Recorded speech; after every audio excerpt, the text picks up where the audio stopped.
presents the Buffalo Wild Wings High School Football Game of the Week. Brought to you by Fairfield Medical Center, Park National Bank, Dagger Law, the Frank E. Smith Funeral Home, Fairfield Federal, Standing Stone Bank, Fairfield DD, North Body Shop, Personal Touch Party Rentals and Events, the Edwards Insurance Agency, Buckeye Toyota, the Carriage Company, Huddle Tire and Auto, the Fairfield County Commissioner's Office, South Central Power, Sheridan Funeral Home, and Buckeye Lake Marina. And good evening, everybody. Welcome to the Interface Video Productions Buffalo Wild Wings High School Football Game of the Week. I'm Jared Stewart alongside Tim Shoemaker and the third member of our broadcast down on the sideline, Marion Royster. And we are pleased to be at Fairfield Union High School, a place where we only got to come one time last year. And then during basketball season, we weren't able to visit out here at all. So it is very nice to be back in Falcon Country, where we always have a nice welcome and beautiful facilities here, Tim. And just a great night for high school football here in Fairfield Union. You know, I know Marion has a lot of responsibilities, but being a field announcer, I'm glad he ordered this weather for us tonight.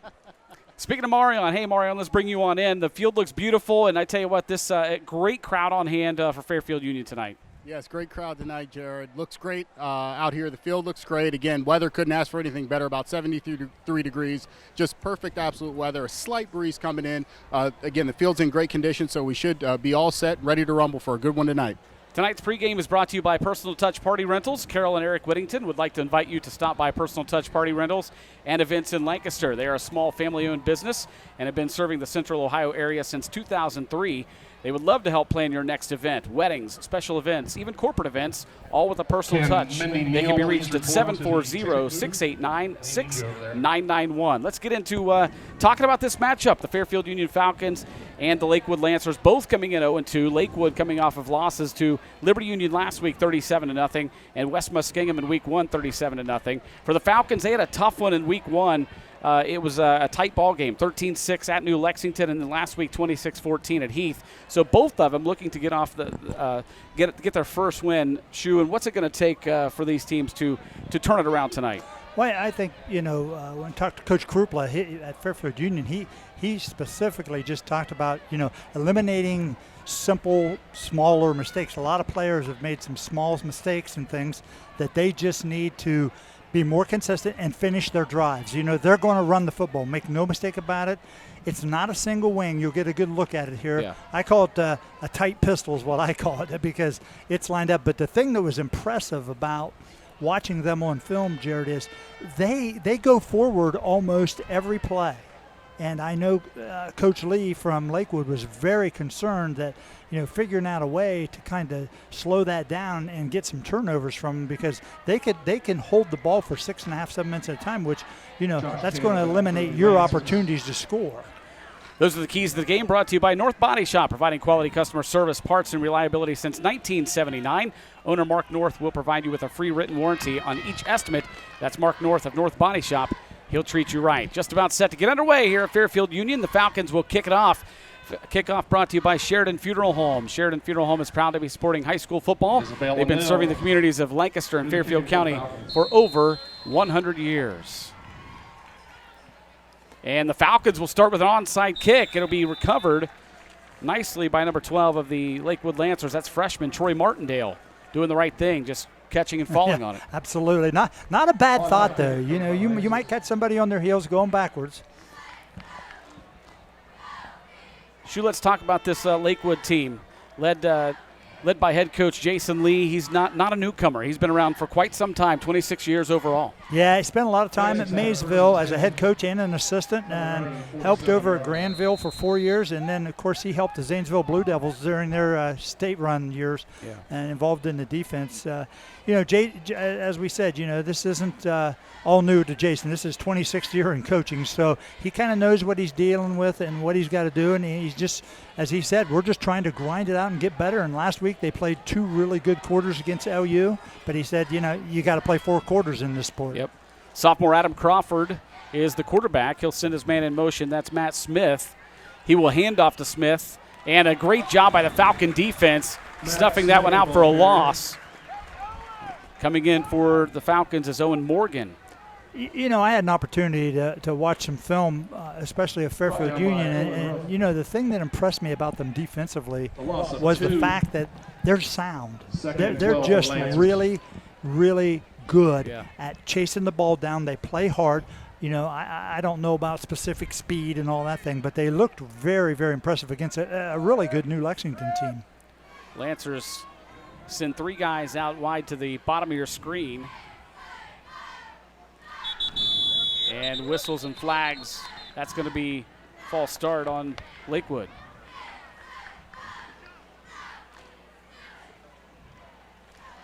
Offense, number 21. 5-yard penalty, still second down. The Lancers. 5-yard penalty. So not the kind of start that Coach Lee's looking for. 2 plays and both going backwards. Well, you know, an interesting thing, I had an opportunity to ask Coach Krupla, what's the biggest thing that concerns you about Lakewood? He said, we haven't been real good against the long pass or, you know, the passes down the field, and that's their strength. Yeah. So we'll see how things work out here. Definitely looking like going to get some pass plays in this drive as they face right now a 2nd down and 17. Ball on their own 40-yard line. Just underway here from Fairfield Union. Crawford will hand it off to the first man through. That's number 33, Josh Hicks. And once again, the Falcons right there to stop it. Marion, those guys are flying to the football from the get-go. Yeah, they really are. The Falcons are just, you know, using their speed. You know, when you're down here on the field, Lakewood, you can tell that they have a really good, nice, strong size built team. But thus far, the Falcons have been able to, you know, really take advantage of their speed and quickness around those linemen. 3rd and 17 after no gain on that 2nd down play. Matt Smith splits out wide to the near side. Crawford, the sophomore quarterback, rolling this way. Looking, has pressure. Nice job of him eluding the pressure, not just going to tuck it in. Takes a hit at about the 44 and goes forward to the 46, well shy of the 1st down. Really good defensive stand here on that first drive by the Falcons. Braden Shaw in on the stop, 5'11", or 5'8" junior. 4th down and 11 for the Lancers. They will be forced to punt. Hayden Collins goes back for the Falcons. Collins is off to a great start this season for Fairfield Union. Good snap. And gets a high punt. Not the longest of punt. We'll see what kind of roll it gets. And the Lancers will down it right about the 33-yard line. You know, after the first week playing on turf, you can really see the difference in these punts, can't you? Absolutely, yeah. And how they finish here on the actual turf. Yep. You're not going to find a much better grass surface than this one here at Fairfield Union. Absolutely beautiful. Brian Young and his crew at Hickory Valley Sod Farm do an outstanding job with this field year after year. Just a good look at it right there.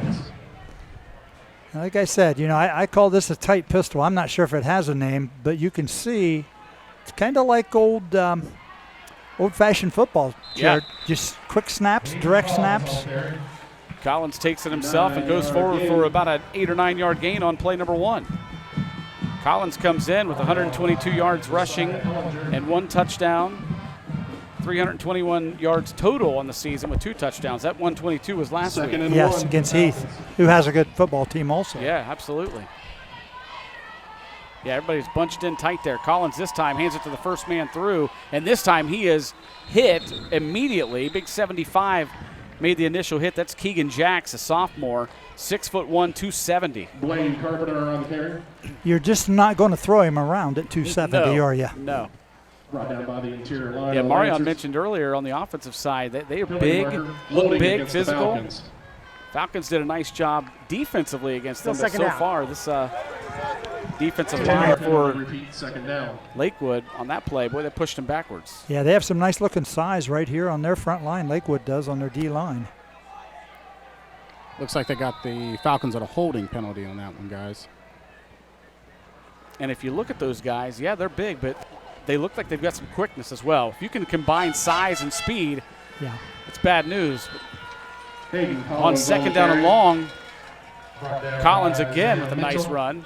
Picks up a good chunk of that yardage back. Just like the old single wing used to be way back in the day. There's a good look at Collins there.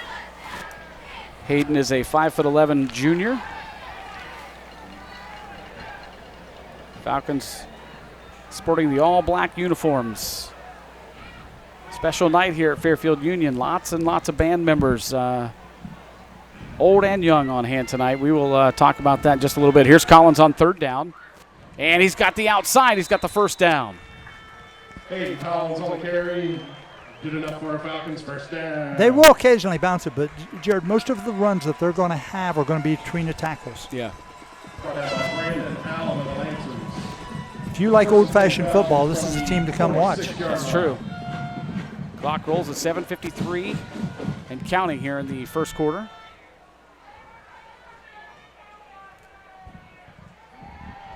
Collins again, direct snap, keeps it himself right up the middle. And again, Collins for a 13, 14-yard run.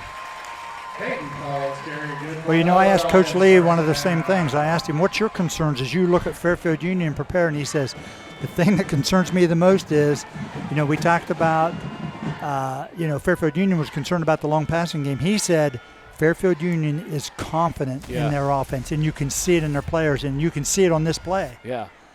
They know what they're doing, and they're confident. I mean, look how many guys it took to bring him down. First and 10, Fairfield Union in Lancer territory. This time it's a handoff.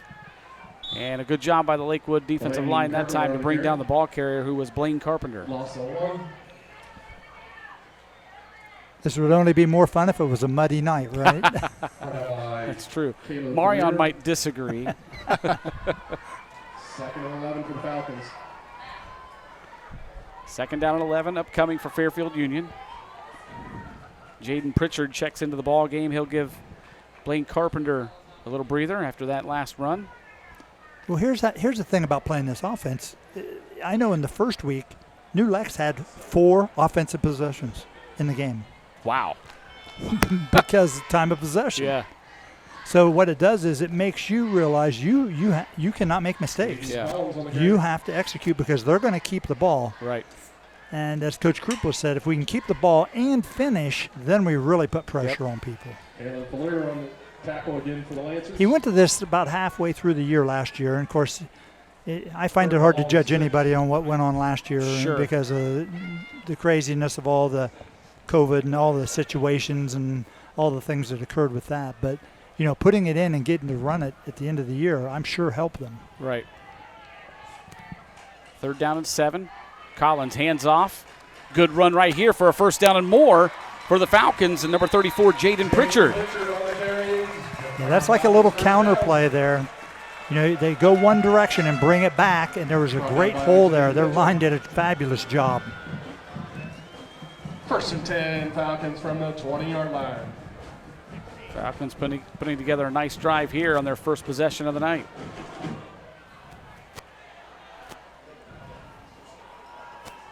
Clock continues to roll down, 5:40 and counting. Collins picks the snap off the ground, but he's going to make something out of nothing. Collins inside the 10 and brought down right about the 9-yard line. Another first down run for Hayden Collins. They're moving the chains on, if not every play, every other play. That's right. Very good footwork right there.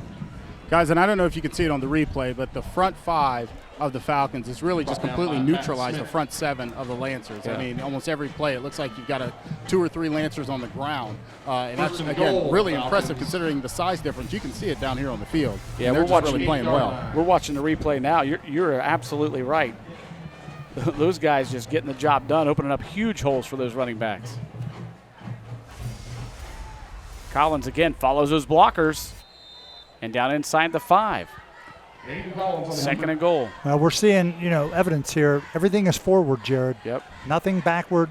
A few neutrals, but nothing backward, and everything's going forward. Tackled by Brandon Allen. Second and goal from the 3-yard line. And, guys, it just speaks again to, so much of football is technique. Yep. Size certainly matters, speed certainly matters, but so much is technique, and they're just using incredible technique thus far. Handoff this time. In for the touchdown is Blaine Carpenter for the Falcons. Falcons touchdown. Good-looking drive, capped off by the touchdown run for Blaine Carpenter.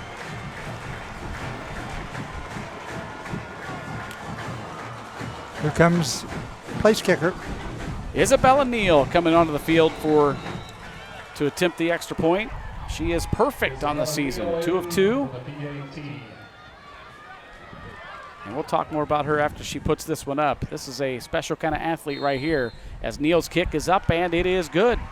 So the Falcons take an early lead, 7-0 with 4:32 to play in the first quarter as we look at Isabella Neal. And Tim, a 4-sport athlete. Unheard of. I know, unbelievable. Playing soccer this fall, plays basketball, and runs track in the spring. Wow. Tremendous. I saw her today. She was on Spectrum Sports, and the one thing she wants to do is make a field goal. She missed one earlier this year, and she just likes to compete and be a part of something, and that's tremendous. That's awesome. She has a great outlook on things. Form looked great. Kick was up and good, and she's 3 for 3 on the season so far in PATs. Can't ask for more than that, can you, Marion? You sure can. And as Shu was saying, she's such an incredible person in addition to being such a great athlete. I've been so impressed as I, read and find out so much more about her. She has so much pride in her school and where she's from, and really just wants to represent, the good folks that have been good to her and how this community's been to her. And then, secondly, again, she's just, such a humble individual. National Honor Society, just does so many things well, and it's great to see the Fairfield Union Falcon players embracing her. Yep. And not taking at all, as we have a little scrum behind us. Yeah, so nice kick by Isabella there. Wasn't necessarily an onside kick, but more of a squib kick, and it took a great bounce over the head of the Lakewood would-be returner, and Falcons just could not get down there quick enough to jump on it. But what a job on the kick there. I believe who kicks off is Caleb Pack. Isabella just does the field goals, but boy, good job there by Pack to on that squib kick. I thought we were going to have Tom and Marion in the play for a minute there. Got out of the corner of my eye. I thought something was going to. I'm not as quick as I used to be, guys. I can't get out of the way as quick. 1st and 10 for Lakewood. Last drive ended in a punt, and then the Falcons drove down for the touchdown. Crawford going to keep it himself, and wow, what a job right there on the stop. 62 for the Falcons. That is Garrett Wyeth. Came untouched. Brought down by Garrett Wyeth. Not sure if that was part of the strategy on that play, but as you said, Jared, they just came unblocked. Yeah. And again, if it is up to Collins to hit the hole quicker, but certainly not a good play for the Lancers there. Right. 2nd and 9. They did give him 1 yard on the carry. Crawford back to pass, rolling to the far side, fires across the middle, and just over the hands of his intended receiver, Matt Smith. I know if you go down the Lakewood roster, this is an extremely young yes, team. It is. No excuses. You got to continue, and you are in high school, so you got to get better and play. But they have a really, really lack of experience at a lot of the skill positions. Right. Which, while this year might be a struggle, can only mean good things for the future. Absolutely, and Coach Lee was really positive. I loved hearing some of the things he had to say about, trying to just build it and get better. And there are some games on their schedule which he feels they're definitely going to have a chance to win. 3rd down and 9. Crawford hands it off. First man through. And a good job once again by the Falcons. And again, getting in there is Garrett Wyeth. Brought down by Garrett Wyeth in the backfield. And another punting situation here for the Lancers. Hayden Collins will drop back for the Falcons to receive it. Hayden Collins.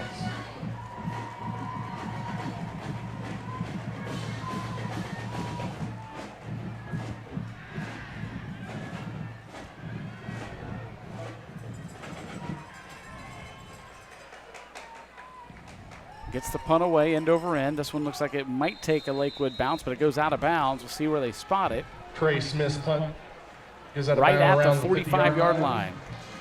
So good field position for the Falcons to start this drive.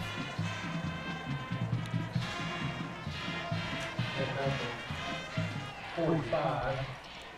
Falcons have a first and 10 from there.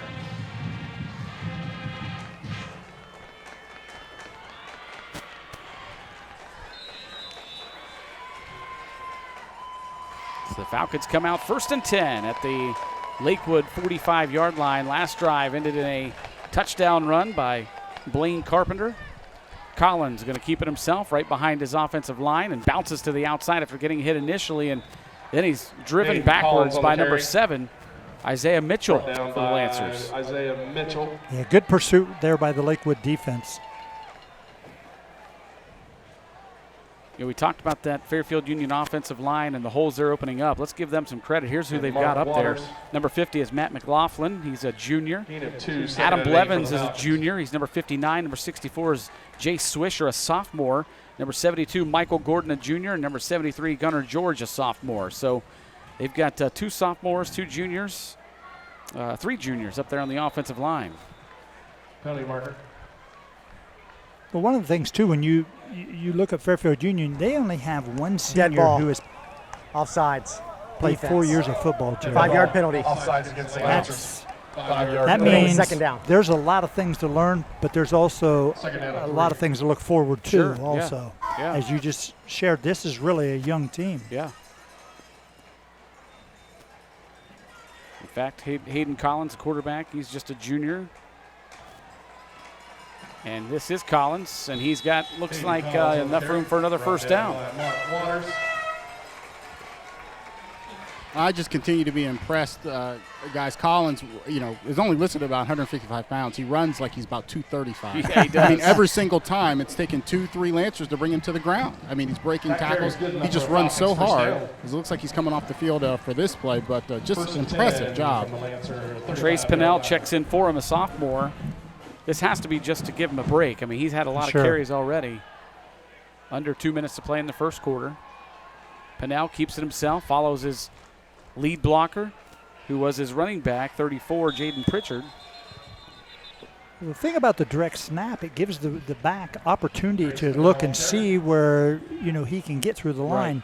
Right. Coach Krupla talked about they wedge block, which means they have to be on the right person creating a wedge to move the ball forward, which they have moved the ball forward, but the back has to take the opportunity to view and see where his best cut is and his best place to go. Right.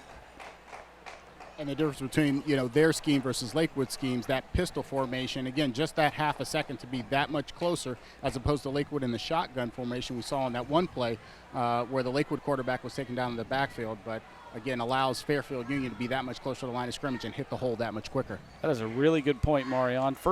Second down and 5 here for the Falcons. Pinnell hands it off to Pritchard. And Pritchard ahead for about 4. He needed 5 for the first down. So to bring up a 3rd and about 1 for the Falcons. Brought down by Josh Hicks. 3rd and 1 for the Falcons.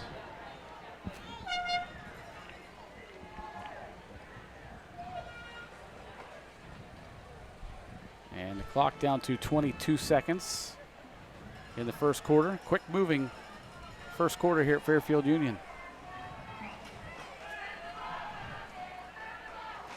Pinnell again keeps it himself. He's got the first down and more. Pinnell to the 15, the 10, inside the 10. He loses the football, and it's taken away by Lakewood. What a job by the defender, number 28 for Lakewood.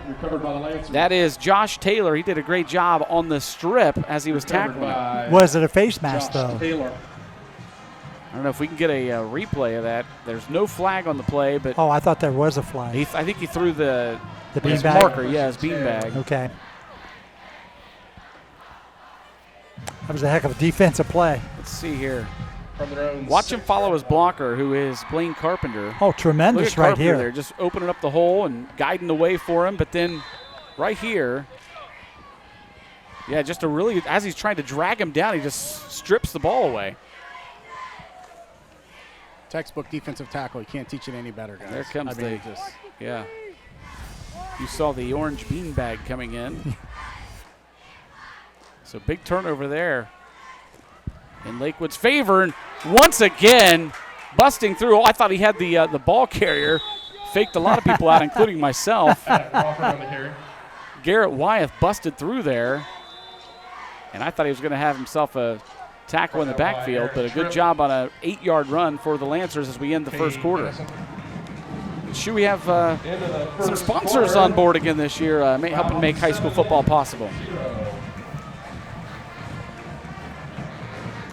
Say thanks to Standing Stone Bank. Whether you're ready to tackle a mortgage loan or need cash for home improvements, make Standing Stone Bank the key player in your home or business financial plans. Business to business, neighbor to neighbor, let's grow this town together. Standing Stone Bank, an equal housing lender, member FDIC. Also want to say thanks to our first half scoreboard sponsor. That's Buckeye Toyota. Buckeye Toyota would like to wish all of the local athletes best of luck this season. Buckeye Toyota is your hometown dealer that is here to help. Visit us online at mybuckeyetoyota.com. Want to go back to the point Marion was making earlier about the shotgun and the difference in the shotgun and the pistol. The Lancers are running more of a shotgun, while Fairfield Union's in that more of a pistol. Just from a fan perspective, you see these teams that are predominantly going from a shotgun, and they get on the goal line and they're still going. To me, right, just as a fan watching, they have to run 5, 6, 7 extra yards. It sometimes doesn't make sense. Marion, what's your thought on that? Yeah, I would agree with you, Jared. Especially when you have a team that may not have so much of a size advantage up front. Every little second counts that you can get to the line of scrimmage quicker, because you can't count on those linemen to hold those blocks as long as they may need to do. Again, when you're 5, 6, 7 yards deep, it really makes that difference. Yeah. On second down, did they get enough for the first? Yes, they did. Just on the outside. Yeah, Crawford's doing a really nice job competing. Yeah. He's a youngster. Adam Crawford, the 5'10", 160-pound sophomore quarterback for Lakewood, number 11. I was watching Crawford in warm-ups, guys. He's a really good athlete and has a really live arm. It'll be interesting to see if Lance can give him enough time tonight to see if he can let a couple loose here. One of those few seniors, Brandon Allen, splits out wide to the near side. Crawford will pull it out and keep it himself and put together a nice little run here of about 6 or 7 yards. Adam Crawford on the carry.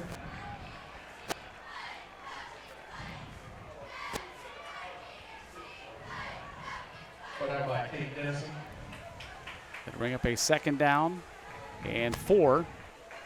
Actually looks closer to 3 there for Lakewood.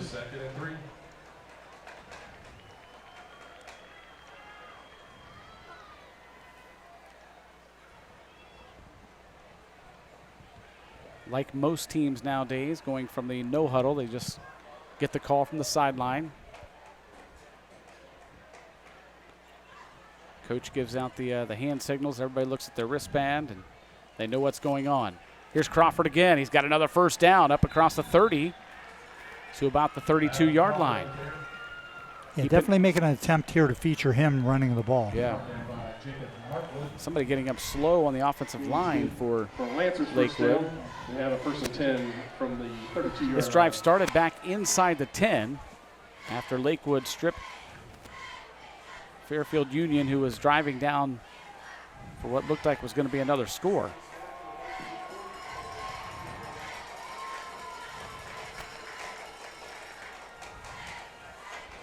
First and 10. Crawford rolling to the near side. He's going to loft one down the field on the near side. It's up for grabs, and it's almost intercepted by Fairfield Union's Owen Morgan. Adam Crawford's pass. That was just kind of a jump ball there. Owen Morgan. Yeah, he really wasn't on with that. He just kind of threw it up, and yeah, hopefully his receivers could make the catch. I think if he watches that one back tomorrow morning in films, he's going to see that he had a guy up. His closer receiver was wide open. I agree. He had a receiver open in the flat there. Yeah. Yep, number 21, Trey Smith, was wide open in the flat. But that's part of maybe. Yep, that's part of the development of a young quarterback, though. Exactly. Second and 10 for Lakewood.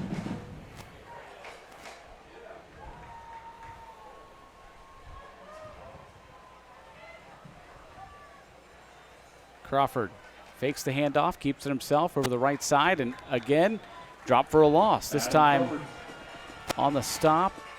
Is that a 7 or a 4 for Fairfield? Number 7 for Fairfield Union, Aaron Tripp. Falcons have been really active. Lakewood has had a difficult time getting blocks on them consistently. Yeah. So 3rd down and 10 for Lakewood. Josh Hicks will be in the backfield, standing to the left of Adam Crawford.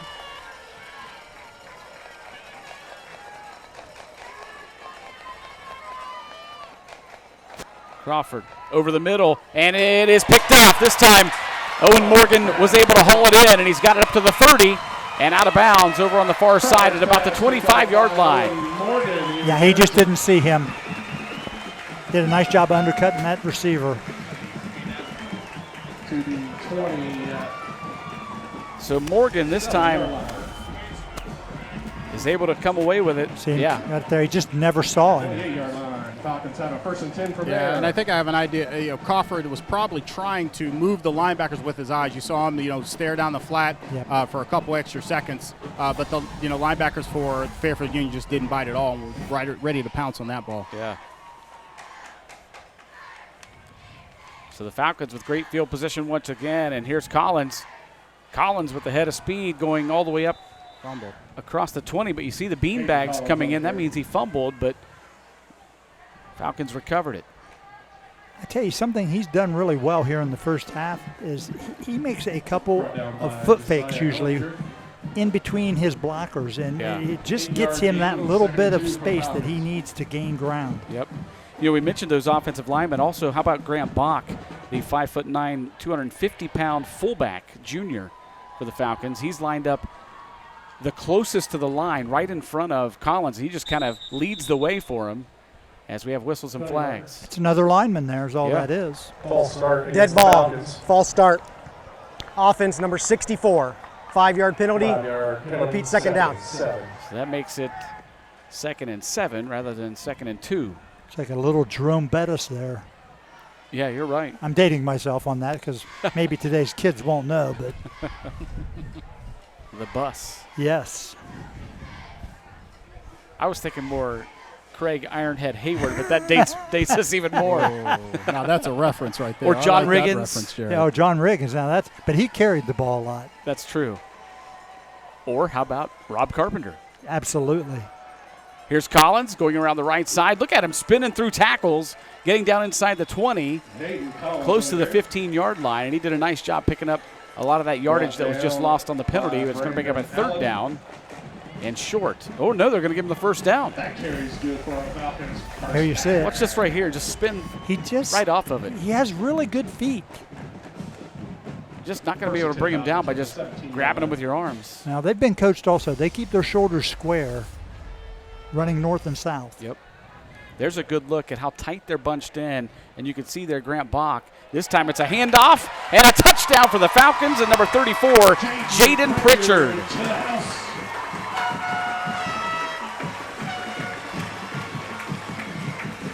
17-yard dash. Good look at the student section there. They're fired up after that touchdown run by Jaden Pritchard. Huge crowd, huge crowd. Always a big crowd here at Fairfield Union. I know Mr. McPhail, the school principal, gave him the afternoon off today, and I'm sure that helped the enthusiasm right there. Isabella Neal this time. Oh, it hits the crossbar. Incomplete. Her first miss of the season, but the Falcons with that touchdown lead it 13-0 with 8:34 to play in the first half. Let's check the replay of Pritchard's touchdown run. Yeah, what's that gap? How many trucks can you get through that hole? Exactly. As a running back, Marion, you got to like that. I do. You don't really get any more than that when you can just run through untouched a hole that size, my Lord. But speaking of, the former running back in me, I just got to go back to how impressed I've been with Hayden Collins. Yeah. I used to pride myself as a running back. I thought what always made a really good running back was the ability to run through the first tackler. Whatever the first defensive player of pursuit, don't let that guy bring you to the ground. And I don't think that's happened once for Hayden Collins tonight. I mean, he has just continued to run hard, taking 2-3 guys to bring him down. But again, that first tackler, whoever comes to make the first tackler, make that guy miss. Don't let that first guy bring you down. Just great job by him and all of the Falcon running backs tonight. Get a quick score check of some other games going on around the area tonight. Lancaster leads Olentangy 13-7 in the first quarter. Both those teams looking to get their first win of the season. Bloom Carroll leads Jonathan Alder 3-0 in the first quarter. It's St. Charles over Amanda Clear Creek 7-0 in the first quarter. Nelsonville York leads Liberty Union 6-0 in the first quarter. That's all the scores we have as of right now. Another squib kick, this time recovered by Lakewood, or covered by Lakewood right about the 28. So the other games that are going on, we mentioned Jonathan Alder at 0-2 at Bloom Carroll tonight, who's 2-0 and off to a great start. 0-2 St. Charles is at 2-0 Amanda Clear Creek. Nelsonville York at 0-2 is at Liberty Union, who's 1-1. Mentioned Olentangy and Lancaster both 0-2, playing at Fulton Field tonight. At 1-0, North Allegheny from Pennsylvania will be taking it at Pick Central, who is 2-0. Marysville 1-0 at Pick North, who's 2-0. Get to those other ones right after this play.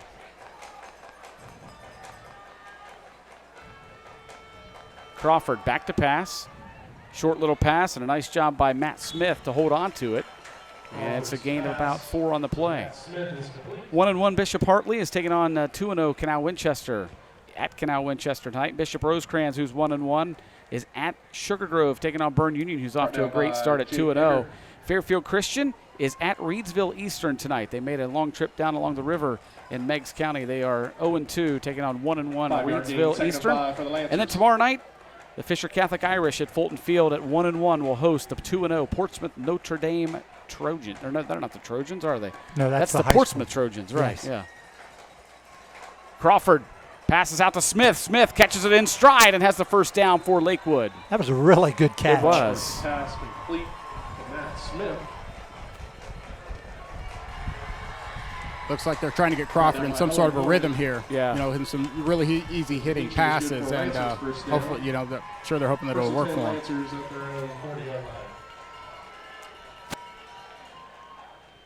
So after the first down, it puts the ball at the 40-yard line. 1st and 10, 7:32 and counting here in the first half. Sends Smith in motion. And he will hit him on the screen, and boy, he could feel that pressure coming. Yeah, the receiver's got to get that block made there because you're allowed to block before the ball's there at this level. Wasn't necessarily a bad pass, just the intended receiver could definitely feel that pressure coming at him. And he pulled his arms in just a little bit. Yeah, execution is a whole new part of this when they get to the varsity level for a lot of players. 2nd and 10. Isaiah Mitchell and Brandon Allen out to the near side. Smith resets to the right side, and Coach Lee wants a timeout. Timeout, Lakewood. Their first charge time. Our timeouts tonight are brought to you by the Carriage Company, located at 1031 North Memorial Drive in Lancaster. Learn more at carriagecompany.com. And Shu, it's a special night here at Fairfield Union as they have many band members on hand. They've got a little bit of alumni action going on with the band tonight. Yeah, I believe there's around 200 alumni members. We saw them practicing yesterday on Facebook. It's what a dedication and what an honor to have people that want to be here and come back and share. It's exciting, and you have two great people. You know, you have Bob Trocchia, and we would be here for the whole second half mentioning all of his awards and things. And Dave Horsky, who actually was the director for the marching band for 28 years. Wow. So two unbelievable people that helped lead and grow this thing that's just a tremendous thing here in our county. And that one is a backward pass. So the ball will actually be spotted back at the 35. Bring up a 3rd down and 15. Coach Lee not happy out of the timeout that's what they pull off. He's animated over there. Yeah, you know, Coach Lee is so aware of where he is and what he's got. But that doesn't mean you don't have expectations and you don't want kids to improve and do things. But you also understand what you have, and he does. See what they come with here on 3rd and 15 at their own 35-yard line. Allen to the near side with Mitchell and Smith up to the top. Crawford rolls out to the far side, looking to pass, has pressure from behind, and over the middle, Actually, not too bad of a pass, just a little bit in front of Matt Smith, and he couldn't haul it in. Yeah, Matt made that great catch earlier. Yeah. I kind of feel like, he probably feels he should have caught it. He was open.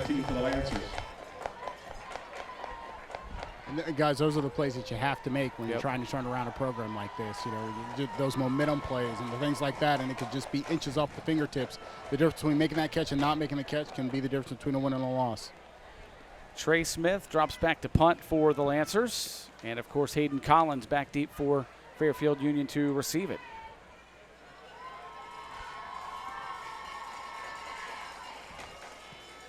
End over end punt for Smith. Takes a roll inside the 30 and will be down right about the 27-yard line. Falcons will have 6 minutes and 15 seconds to work with here before halftime. They lead at 13-0 on their home field tonight. That's a little better job on the punt, 38 yards net, From their own 27-yard line. Well, this is really a big drive for the game as far, if I'm looking at it from Fairfield Union standpoint, if they can get another score here, that'll really put the pressure on Lakewood. But Lakewood, from their view, need to hold them, keep them within distance. Handoff to Pritchard, who just ripped off that touchdown run last drive for the Falcons and has another nice run here up to the 35. Pickup of 8 on the play. And not just score on this drive, guys. I bet Coach Krupla would be extremely excited if they could, tick down the clock all the way down, just 5:55 left. It's just the right amount of time that they could just put a long drive together and slam the door shut right before halftime. Yeah. 2nd and 2.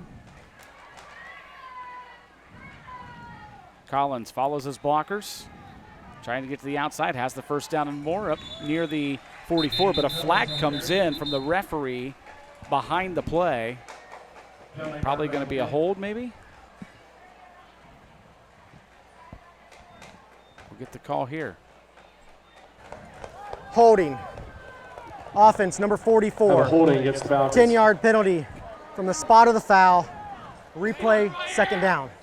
And that's referee Randy Robbins giving that call right there. And his crew tonight is back judge Fred Thomas, head linesman Jim Joy, umpire Greg Heyer. The line judge is Victor Walker, and the center judge is Anthony Simonetti.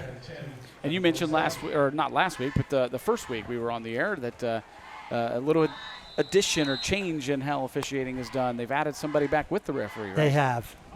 Which was much needed. And ball loose on the field. Recovery from the snap. Yeah, just a bad snap and catch there. I really like that they've gone to the neon orange bean bags, because it used to be just a white or a yellow, and it was hard to see. But when they throw that orange bean bag, we don't always see that there's a fumble in that scrum. That's but when correct. we see that bean bag flying, we know the ball's loose. Yeah, you wouldn't want it to be yellow because you wouldn't be sure whether it was a flag, True. 3rd and 10 for the Falcons at the 27-yard line. Collins with Pritchard beside him, looking to pass. He's got a man out there. He couldn't haul it in. He was wide open. His intended receiver was number 80, Carter Murdoch. Perfect call. Perfect. Yes, call. it was. Good effort, good call. Just didn't get executed. But this is big for Lakewood. Look here. I think he had he had touchdown on his mind before he hauled it in. He saw a lot of green, Yes, we would he say, did. right? Yes, he did. Gotta He catch will it want, first. yeah, he'll want that one back. He'll be telling coach in the locker room, call that again. I won't miss it, I promise. And the coach will be sure. So 4th and 10, the Falcons forced to punt.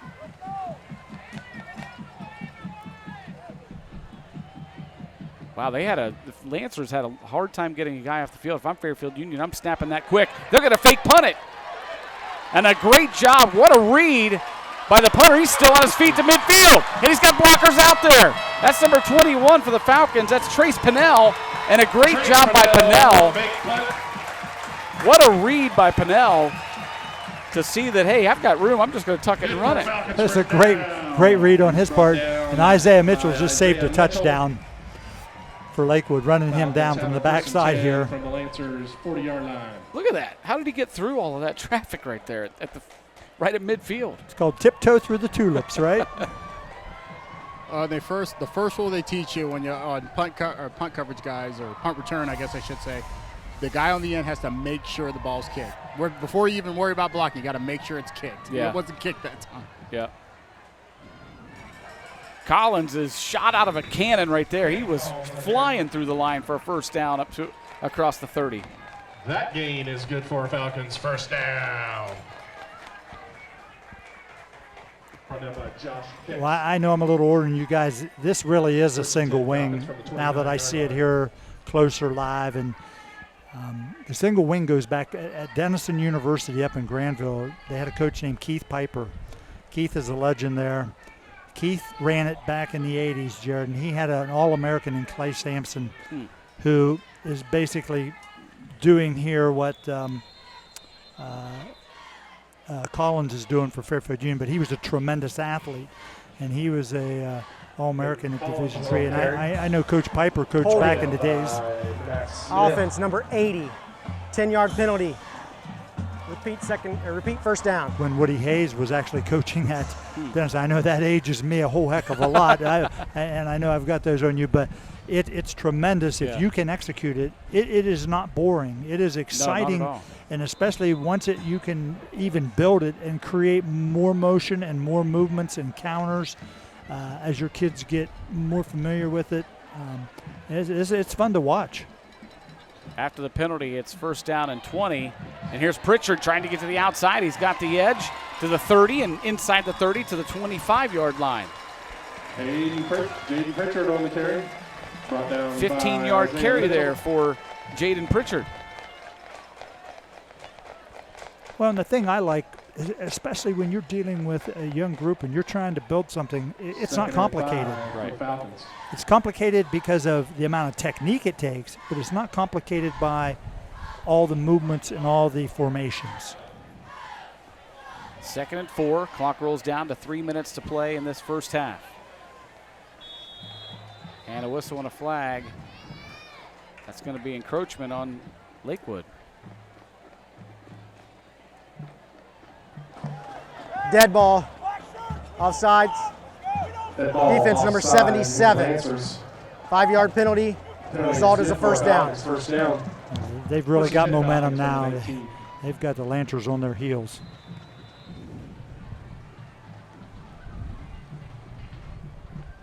Collins right behind his lead blocker.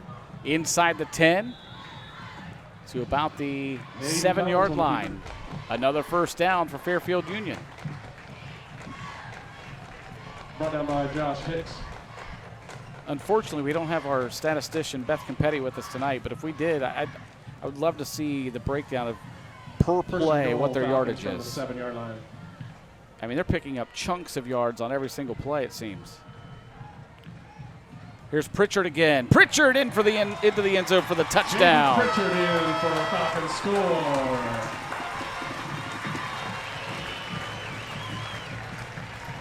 Falcons go up 19-0 with 2:28 to play in the first half. Jaden Pritchard with his second score of the night. Again, just great blocking. Jared, look at that hole. I mean, Pritchard's been the beneficiary of some big open gaps. Got hit late and deep in the back of the end zone, kind of down low. Is Isabella Neal. She boots that one through with ease. Okay, while we're getting ready for kickoff, you look at the team that runs the ball specifically. We'll go to Marion here in a moment because he played, Coach Grove down at OU in the single wing, Air Force offense. Medicine team at Fairfield Medical Center stands at every sport. Once you get confident and you understand the techniques, isn't it fun to do? Back into the game. They specialize in operative and non-operative treatment of muscle, tendon, and joint. Marion, did you find it fun once you gained confidence in the offense and the techniques that it takes to play on just a running team? He's having a hard time here. They've got an announcement going on. The speaker's very loud. We might have to repeat that again for him. That's okay. 1 second, Chio. Sorry, it's just very blurry. Okay, I got you now. I'm sorry. If you wouldn't mind repeating it. Yeah, I just wanted to ask you. You played in a running program. Yes, sir. Under Coach Grubb, who I always admired and watched how they did things before he even came to OU. isn't there like a confidence that comes once you start to get like an understanding of the details and the fine points of it? Isn't it fun to play in that situation? It really does. Yeah, it is a lot of fun, and it requires a lot of precision and a lot of execution. And when you really get that down, and when you can work it, at least with us, we ran the triple option. And when you really had that down, again, it looks sometimes to the untrained eye, it looks like 3 yards in a cloud of dust. But when you look at the different blocking nuances, and one play that looks the same way can be run 6 different ways. And when you really know that and you understand it, and you know how many different variations and opportunities that you have off of it, it can be really cool. And I enjoyed it. Being a receiver, sometimes I didn't like not catching the ball. But when you just appreciate football and you appreciate an offense like that, it is really cool. So who has the toughest job in that offense? Because I would have to think the quarterback has a tough job, but who is it?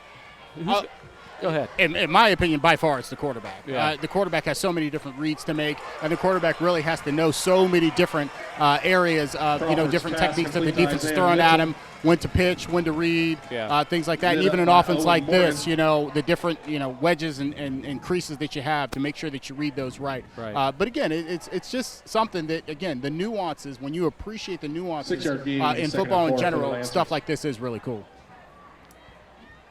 On first down, Lakewood picked up 7 on the pass play. They're coming out passing again. 2nd down and 3.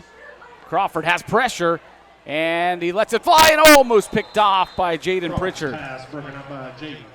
He read that nicely. There was a receiver out there, but Pritchard just came in at the last second and tipped it away. Bring up a 3rd down and 4. 3rd and 4 for the Lancers. He's just trying to make a play. Pressure comes from the backside here. Aaron Tripp. Yes. Ooh, and then he got hit as he was releasing. I believe that was 44, Jacob Markwood on the hit.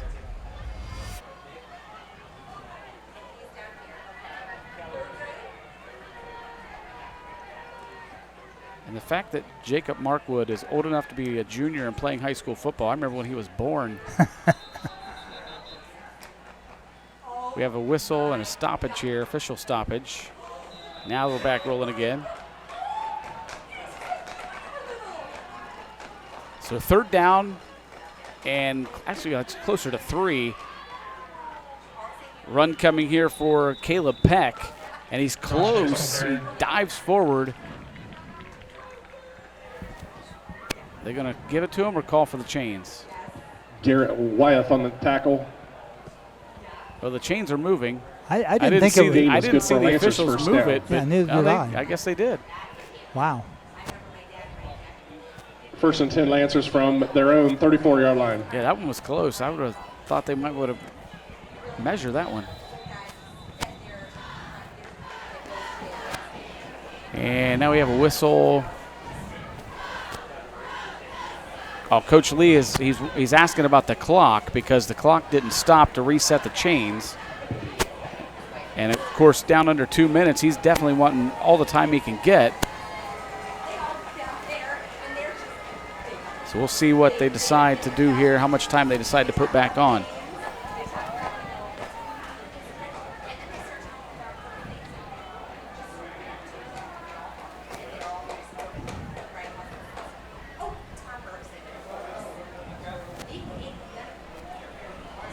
Well, the clock still shows 1 minute and 15.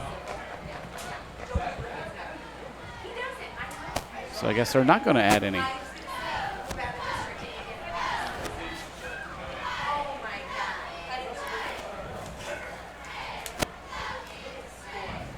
Or maybe we're still just waiting. 129.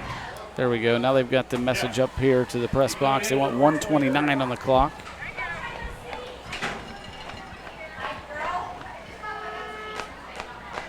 And there it is. So 129 on the clock. Falcons lead at 20-0 as the clock rolls here at the end of the first half. Crawford back to pass. Lofts one down the far sideline. Boy, he really let that one fly, didn't he? That was a nice looking pass. Just overthrew his receiver. Adam Crawford's pass. As he matures, he's very competitive. We've already seen that. As he matures, though, he's going to get stronger. Hopefully make even better decisions on reads and things that we talked about earlier, but I really like how hard he plays. Pass was intended for Brandon Allen. That arm strength was really on display on that one, guys. He does have a strong arm. I'll give him that. 2nd and 10 here. Looking to pass near side this time. He's got his man across the 40. And forward progress will be stopped right about the 44-yard line. That was complete to Trey Smith. Well, that time he made a great read. He had 2 receivers out here, and he made a really good read. It was right in front of us, and did a nice job of seeing the receiver come open. Under a minute to play here in this half. Clock is rolling. Lakewood does have 2 timeouts still.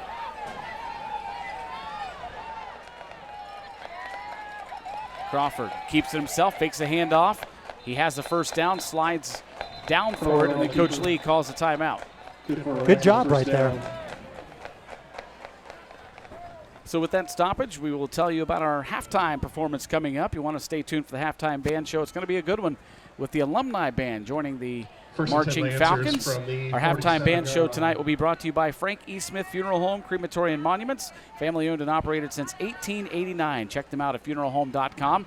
The Frank E. Smith Funeral Home. Respect for tradition, regard for change. We'll get you that other sponsor momentarily, as I thought they called a timeout, but apparently they didn't. The clock is rolling under 15 seconds. Crawford looking to pass, now tucks it in, takes a hit at the 48. Clock down to 8 seconds, and the ball is stripped out of there. Pritchard comes away with it for the Falcons. Crawford on carry, fumble, recovered Jacob Pritchard. So Jacob Pritchard having a great first half. Now he's got himself a turnover. Fumble recovery. Falcons take over 1st and 10 from their own 45-yard line. Watch this right here at the end. Yeah, just a really good effort. Crawford just trying to get as much yardage as he can. The ball was stripped. Who was that? 28 on the strip. Got to give him credit. He did a great job. That's Jake Egger who stripped it. And the Falcons will just kneel on it to take a 20-0 lead into the locker room here at halftime. So coming up, our halftime band show with the Marching Falcons and the alumni band joining them. Brought to you by Frank E. Smith Funeral Home. Also brought to you by Fairfield Federal. When it comes to our customers and our community, we go above and beyond to help.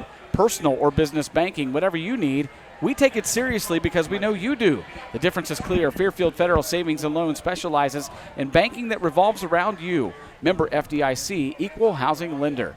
Halftime score 20-0, Fairfield Union on top. We're going to take a timeout. Coming back with the halftime band show on the high school football game of the week.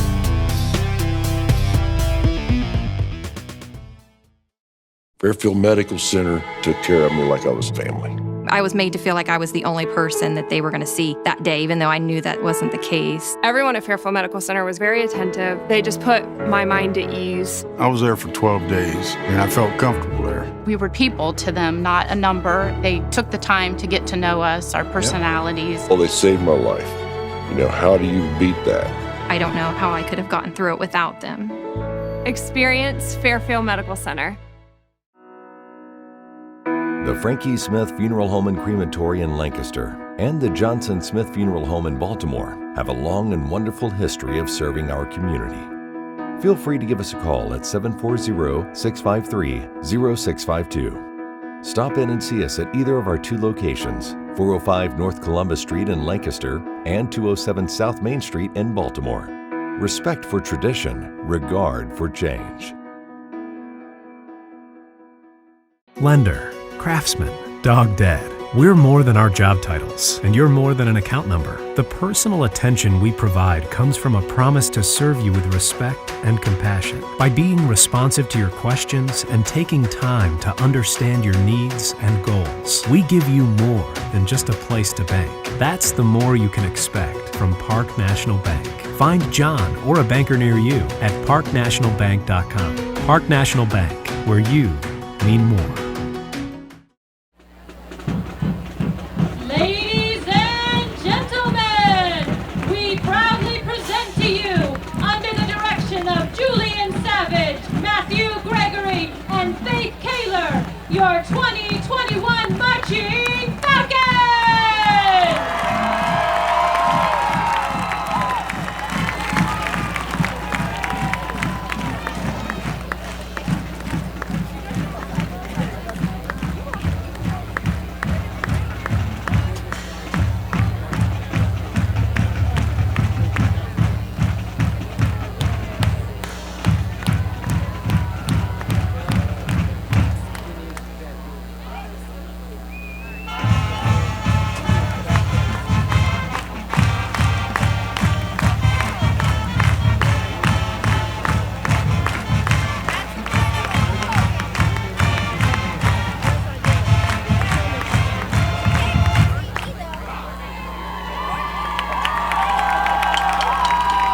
A hero once said, no matter where you go in life, there's always going to be the one person that wants to bring you down. So stay strong and face your problems instead of running away. The Marching Falcons will now perform Man of Steel from Superman.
Life is unpredictable. That's why estate planning is important. Estate planning provides you comfort and peace of mind knowing that you're taking care of your loved ones and ensuring your legacy lives on just as you envisioned. You lived a life that is beautifully and uniquely yours. You deserve an estate planning attorney who understands that and creates a plan as unique as you and in the best interest of your loved ones. You deserve the local, trusted, experienced attorneys at Dagger Law. Come experience the Huddle Tire difference. Locally owned and operated since 1910, we're your independent tire and auto repair shop. We carry all major brands of tires, including Goodyear, Cooper, BF Goodrich, and many more. But we're more than just tires. From safety inspections to alignments, brakes, shocks, and struts, even preventive maintenance, we can handle it all. Enjoy the ride at Huddle Tire Company, 300 South Columbus Street, or we can be reached at our website at huddletire.com.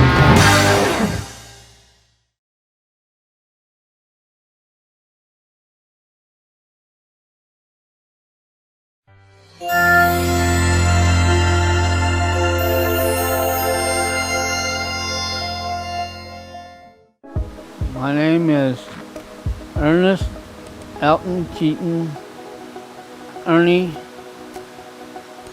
11th month, 15th day of 1947.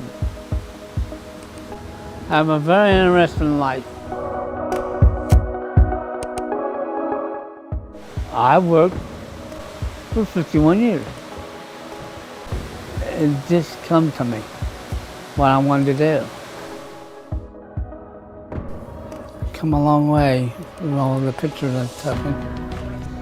I enjoy doing it to make people not sad, but happy.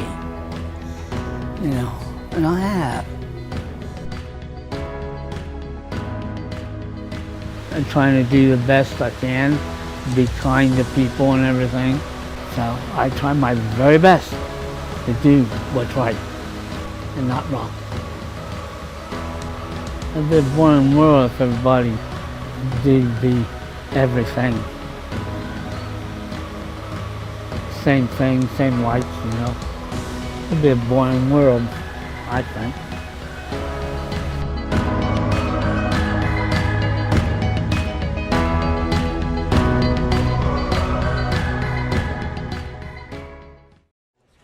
Please redirect your attention to the west end of the field. We're under the direction of Mr. Robert Trocchia, Mr. Chip Thayer, Dr. Paul Young, Mr. Larry Solt, Mr. David Horsky, Mr. Julian Savage, and Mr. Matthew Gregory. We proudly present, and still the pride of Fairfield Union, your 2021 Alumni Fairfield Union Marching Falcons!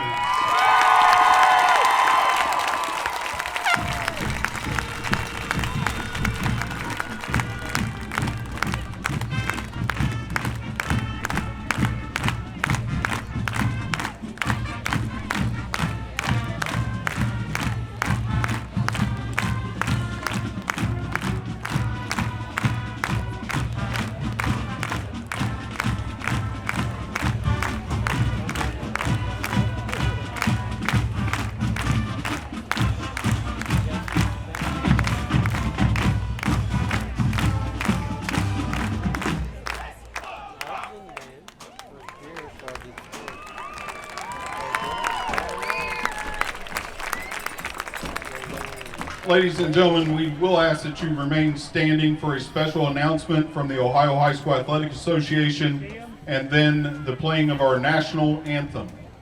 Last week, Ohio lost one of its own when 22-year-old Navy Fleet Marine Force Hospital Corpsman Max Soviak was killed by a suicide bomb blast at the Kabul airport in Afghanistan. Max was a native of Berlin Heights and a 2017 graduate of Milan Edison High School in North Central Ohio. Max was a multi-sport high school athlete who was also a member of his band. Max proudly served in his country while deployed, and he died a hero, working to save the lives of those seeking to escape imminent danger. At this time, the Ohio High School Athletic Association, Fairfield Union High School, and Lakewood High School ask you to join us in a moment of silence for the loss of Max Soviak, while also sending prayers and sympathies to his family and friends, and remembering the other soldiers and civilians who were killed or injured in last week's tragedy.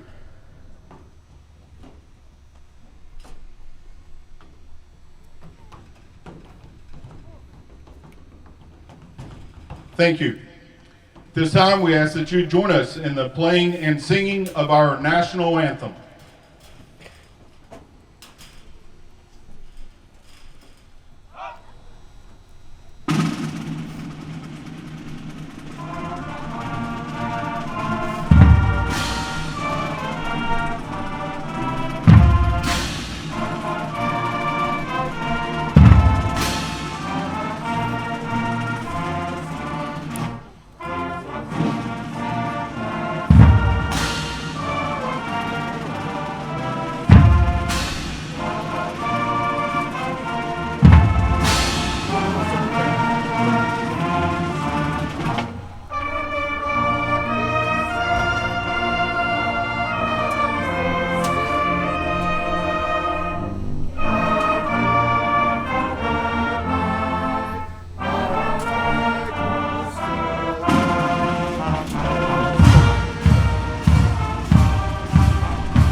Falcons, please join us in the singing of our alma mater, conducted tonight by composer and lyricist, Mr. Robert Trocchia.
The Board of Education, Superintendent, Principal, and Athletic Director of Fairfield Union High School extend to each of you a cordial welcome. We are pleased that you are here tonight. We missed you last year.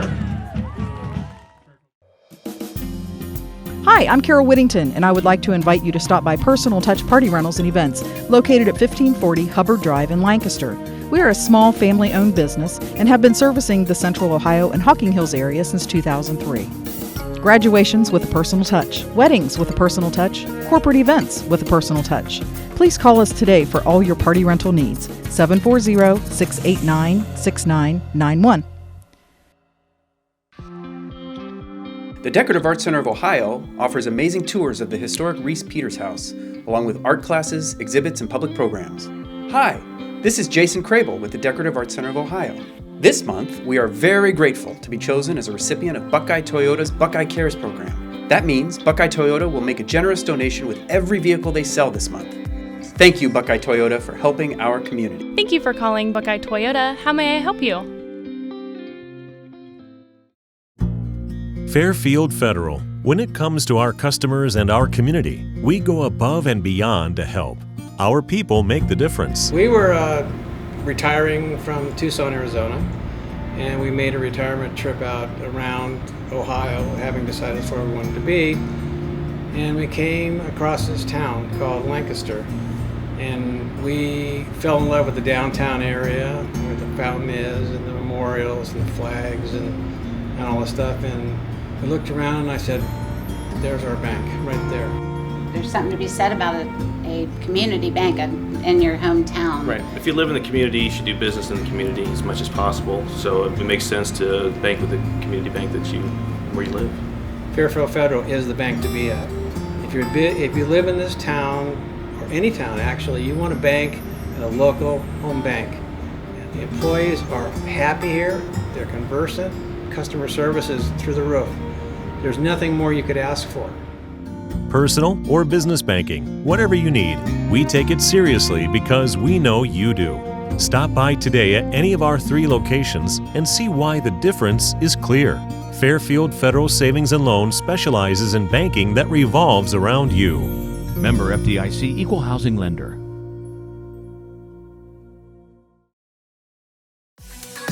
Welcome back to Fairfield Union High School. Your halftime score is the Falcons 20, the Lakewood Lancers 0. Fairfield Union put together a very good first half, chewing up large chunks of time and yardage in every drive that they had, led behind quarterback Hayden Collins. But I tell you what, the play of Jaden Pritchard out of the backfield has been outstanding tonight, but also on the defensive side, Shu. Yeah, very sound. That's what I heard all week when spoke to people, Coach Lee and other people that have played or scouted the Falcons. Very sound defensively, and they're showing that tonight.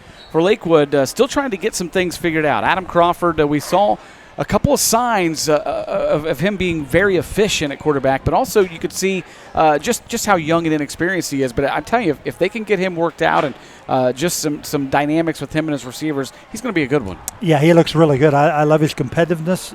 Just like you said, got to get a little more accurate. More experience sometimes is what helps. Yeah.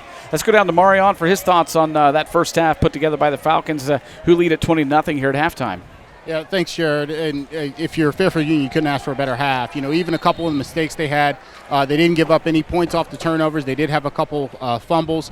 And even, they had the unexpected fake punt that turned out well for them. So even the mistakes that they had turned out well. I'm sure they're going to look to just better execute in the second half and make sure that those few mistakes that they have, they don't continue those. For Lakewood, it's just a matter of, showing that effort.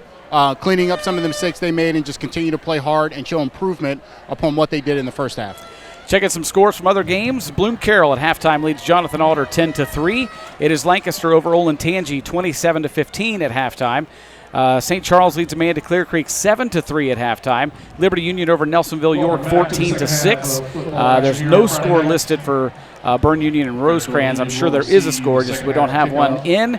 And this last one, Fairfield Christian leads Eastern, Reedsville Eastern 7-0 at halftime. I actually texted my brother about that one. He is the baseball coach at Eastern. He's watching that game, and he said, hey, Fairfield Christian is not bad at all. He said they've got a really good running back, last name Blair, and I tell you, they're putting together a good half. He said Eastern, however, has fumbled the ball twice in the red zone, which has helped Fairfield Christian out, and they also have been bitten by the COVID bug. They've got a couple guys out quarantined. So, but hey, Fairfield Christian putting together a good first half, leading down at Eastern on the road 7-0. I know we haven't really spoken a lot about COVID. I really don't like to talk about it or even think about it, but there were 37 games canceled this weekend, Jared, as of this morning. Wow. So we begin the second half. The Falcons will get the football. out of the kickoff, and they have the lead. It's Collins taking the kickoff. He took him all the way back to the 5, and Collins up to the 30 and spins out of the tackle and down at the 40-yard line. Good return by Hayden Collins. He's just deceivingly good. Yes, he is. Falcons have it. And I mean that as a compliment. I don't mean that he doesn't have ability. He just is a good player. He's very smooth, guys. I mean, he looked very smooth on that return there, and it just took that one cut to really spring him right around the 25, 30-yard line, and he hit the sideline and got an extra 15 yards. We're watching the replay now. It took he took the kickoff on the bounce at the 5, and then a 35-yard return out to the 40. 1st and 10, Falcons. Handoff goes to Carpenter. That's Blaine Carpenter. First man through, and Carpenter has about 7 on first down. 6 or 7. The guys from down here looked like the snap almost went directly to him. So yeah, it did, didn't it? The snap, Yeah, and that's a real underrated, as she was talking about, this type of offense with everyone being bunched in so closely. The center, the precision of the center to make sure that those snaps are done and on point to the quarterback on each time and very quick. It's very important. That's Matt McLaughlin, the center for the Falcons.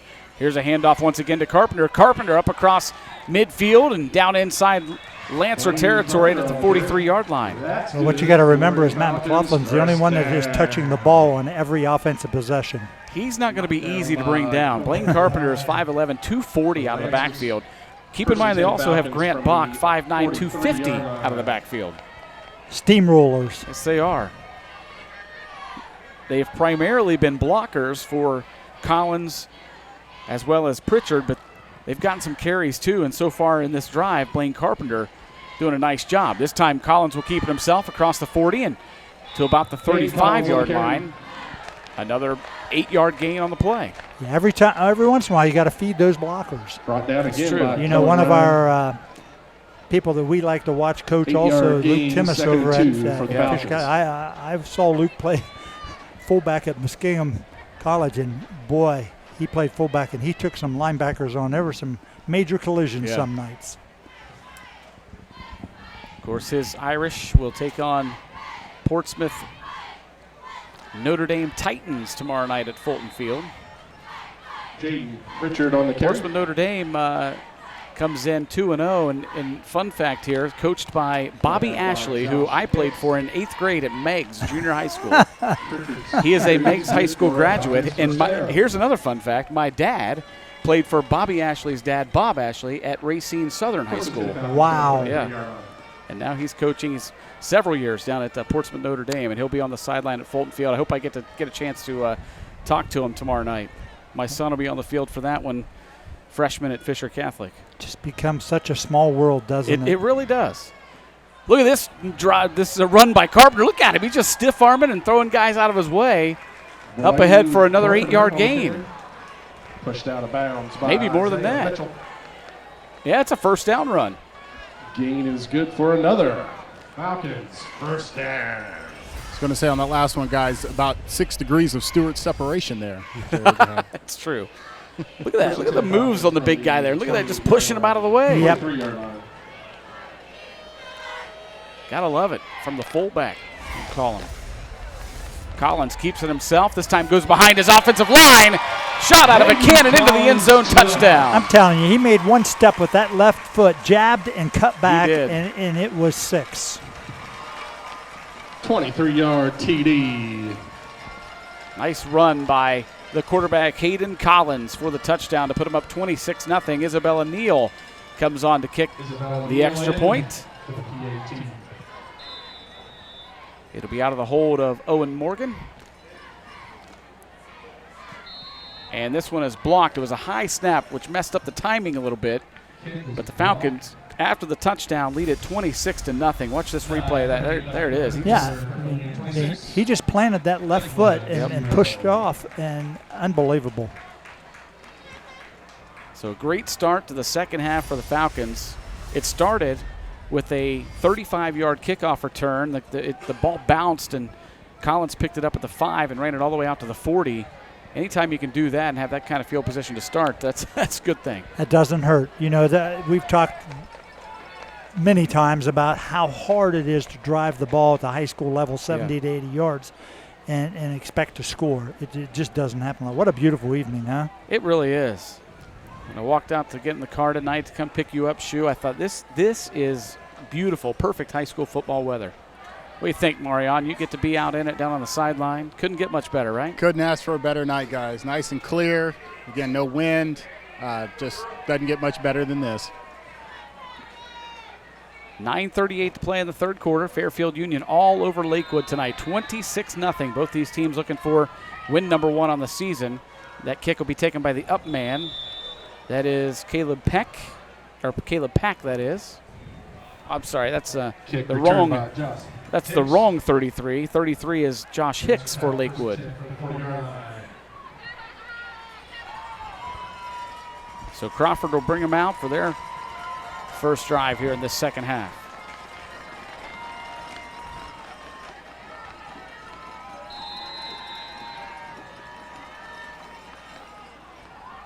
Just a moment, we'll get a look at the schedules of these two teams upcoming.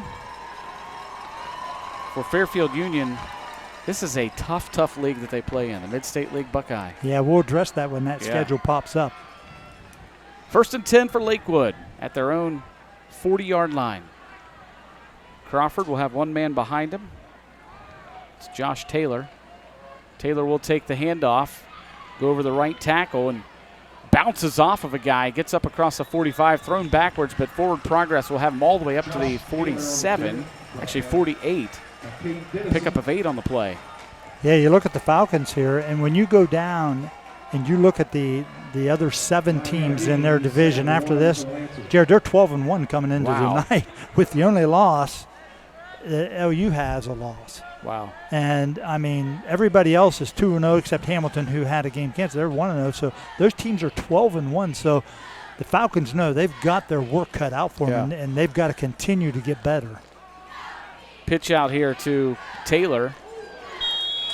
Hit hard, but he's got the first down. Yeah, that's a grinder of a schedule coming up for Fairfield Union. Well, we know Bloom Carroll here in the last 2 years has been really good. Tays Valley, but heck, Logan Elm and Circleville are both 2-0, and we know the Aces over in Amanda. That's true. Carroll right now leads Jonathan Alder 10-3 at halftime. Amanda down at halftime, 7-3 against St. Charles out at Amanda. Here's a handoff on first down once again. It's Josh Taylor for the 3rd time in a row, and this time he's going backwards. Taylor on the carry, brought down. He was trying to get away. We do have an updated score. Bern Union leads Bishop Rosecrans 41-0 at halftime. Here, look at that. That was the previous run. Yeah. There was the hit. Wow. 27 for the Falcons coming in there. That's Cade Dennison. They had a running start.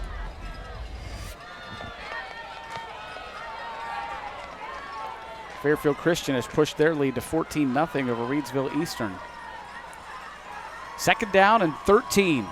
Crawford back to pass. He's got plenty of time and just overthrows his intended receiver. We have a flag in the backfield. Maybe this is why he had plenty of time. Crawford, pass incomplete. Penalty. Going to get a hold, I believe, on Lakewood. Holding.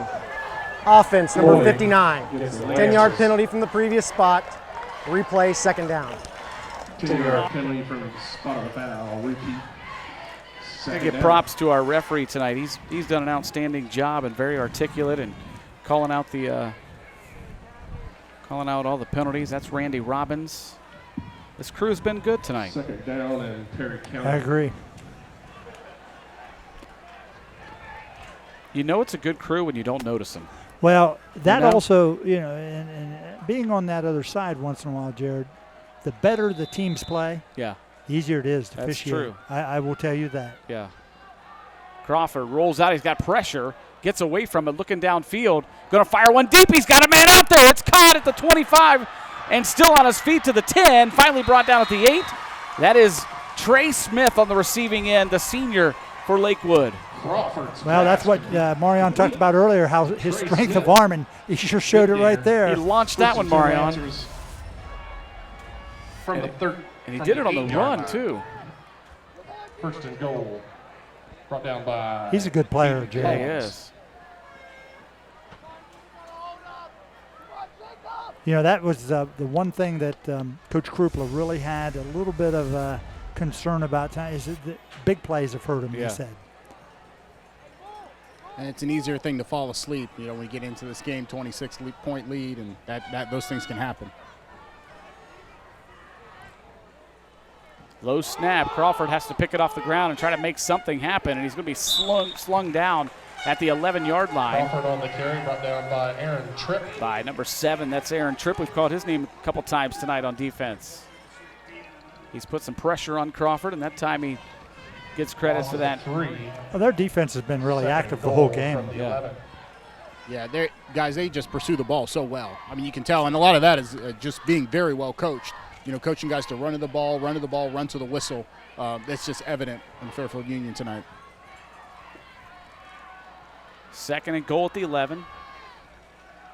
Crawford again looking to pass and again has pressure.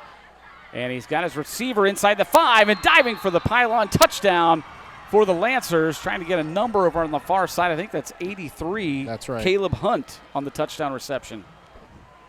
Really nice play on the Lancers rollout. in for the touchdown. Crawford's pass complete.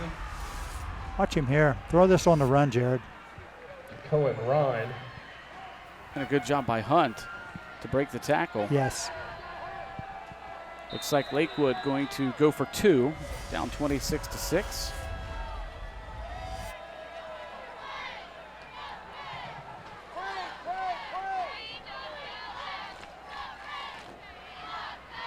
Crawford again out of the shotgun, which he has been all night. Now he's going to take a step up, and it's going to be a direct snap. Now a reverse pass. Nobody's open, and it's picked off. Picked off at the goal line. A good job, good read there. Intercepted. 27 for the Falcons. That's Cade Dennison. He did a nice job of staying home because they crossed the receivers, trying to confuse him. 6:18 left in the third But quarter. he stayed and read the pass. 26, Lakewood. Watch this on the reverse. Yeah, there's the guy who was going for in the back in the middle of the end zone there, 28. Josh Taylor, he was open, but a great job by Dennison to read that perfectly. Yeah, secondary did a good job. And I don't necessarily think that was a case of Lakewood not having a kicking game as much as it was, you know, they all the points they can get here, down 26-6. Yeah, when you haven't scored this year, I mean, why not? Yeah. Work on some of those things, put some points up. I mean, here you look at Lakewood's schedule. You look down the road, and, you know, Coach Lee told me, he goes, we got some teams on here that we will be better than because we are working hard and we are grinding it out. And as you look, there are 3-4 other teams on the upcoming schedule that still haven't won a game yet either.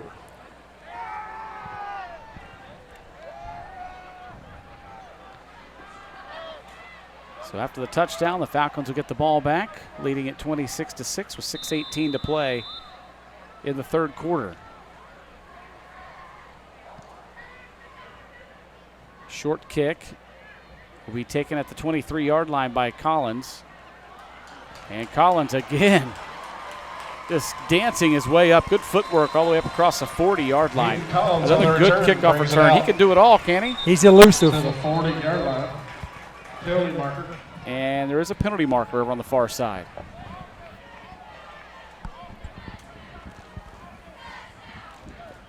See what that is.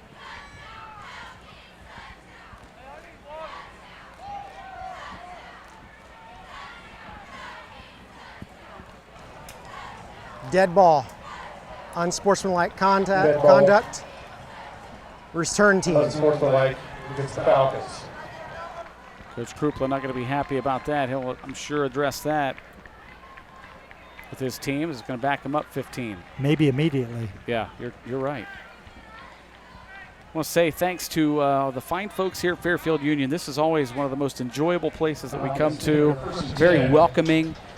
Principal Matt McPhail, Assistant Principal Matt DeStadio, Athletic Director Andy Clark. They do just a fabulous job out here. And you mention it all the time, Shu. When you come to these high school football games, it's more than just a game. It's a community event, and it's evident tonight. Look at this crowd. It's a tremendous place to be. There's a reason they draw this kind of crowd out here. And you got to give a lot of credit to Mr. McPhail, Mr. DeStadio, Mr. Clark, and we certainly thank them for all their hospitality as we come out here every year. We certainly missed it last year. We were only able to come out here once for football and not at all for basketball. Hopefully we can be back in the gym with them this year for basketball. Certainly hope so. Of course, Coach Travis Schaefer moves over from the girls' side to the boys' side this year in basketball, and he's also on the football coaching staff. Great guy. There are just some really good people out here at Fairfield Union. We appreciate all they do for us. That gain is good for our Falcons. First down. First and 10 Falcons.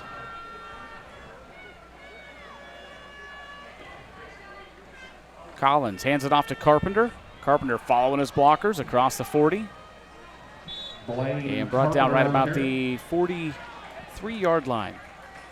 Brought down by third. Second down and 4 coming up. Yeah, and I want to give a big shout out to Coach Krupla and Coach Lee for taking the time to speak with me this week and give us some information and more insight into their teams and their philosophies. It's just a great opportunity for me. I feel very privileged to be able to receive that information and get to talk about the young people here that they're really training to be football players, but even bigger than that, to be great citizens. Right. And to take time out of their day. They're not just football coaches. They're teachers, and to take time out of their day. Fumbled snap here. So a break for Lakewood is going to back Fairfield Union up, 3rd down and 11. But as I was saying, you've got a busy schedule. When you're a teacher, you've got things going on. You don't always have the time during your planning period to take a phone call. But both those guys, very cordial to be able to spend that time with you. They were. They communicated quite well, got us the information we needed so that we makes our broadcast better, makes us better. Absolutely. And I certainly appreciate it, I know. And shout out to you, Shu, for putting that together for us in such a nice and organized manner and sharing it with all of us. That helps us. Definitely. Here's Carpenter. And look at him just bowl his way forward. I mean, there's 22 helmet. Well, 21. Collins is staying out of it. Blaine Carpenter on the carry. As we say, the good old rugby scrum. Yeah. Brought down by a bunch of Lancers. So 4th down coming up. 4th and 4, and the Falcons will punt. 4 for the Falcons. I believe this is our first punt tonight. I was just getting ready to ask. I think it is the first it punt. Yeah. Don't have well, the we had the stats, fake punt. That's true, yeah. Oh, right, yes. Trace Pinnell is the punter. He's the one that read the fake perfectly earlier and ran it up a long way for a first down. Almost broke it for a touchdown. This time he will punt it, and it will be taken at the 29-yard line.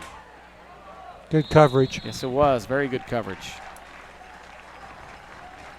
And we also want to give a shout-out to our Interphase Video Productions crew tonight, who always do a fabulous job. Down in the truck tonight, Josh Messerly, Shane Messina, and Donnie Ziegfeld. And on cameras tonight, Jason Roush, Jim Spires, and Tom Russo. They always give up plenty of time, lots of time on their Friday nights, sometimes Saturday nights. There's Jason.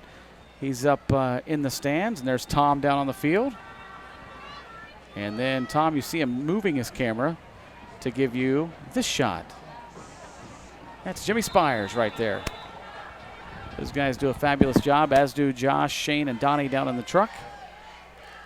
So thank you, fellas, for spending your Friday night at high school football at Fairfield Union. Falcons lead at 26-6 with 3:26 to play in the 3rd quarter. Lakewood, after a stop, their first stop of the night really on defense, will get the ball back. They scored their last drive.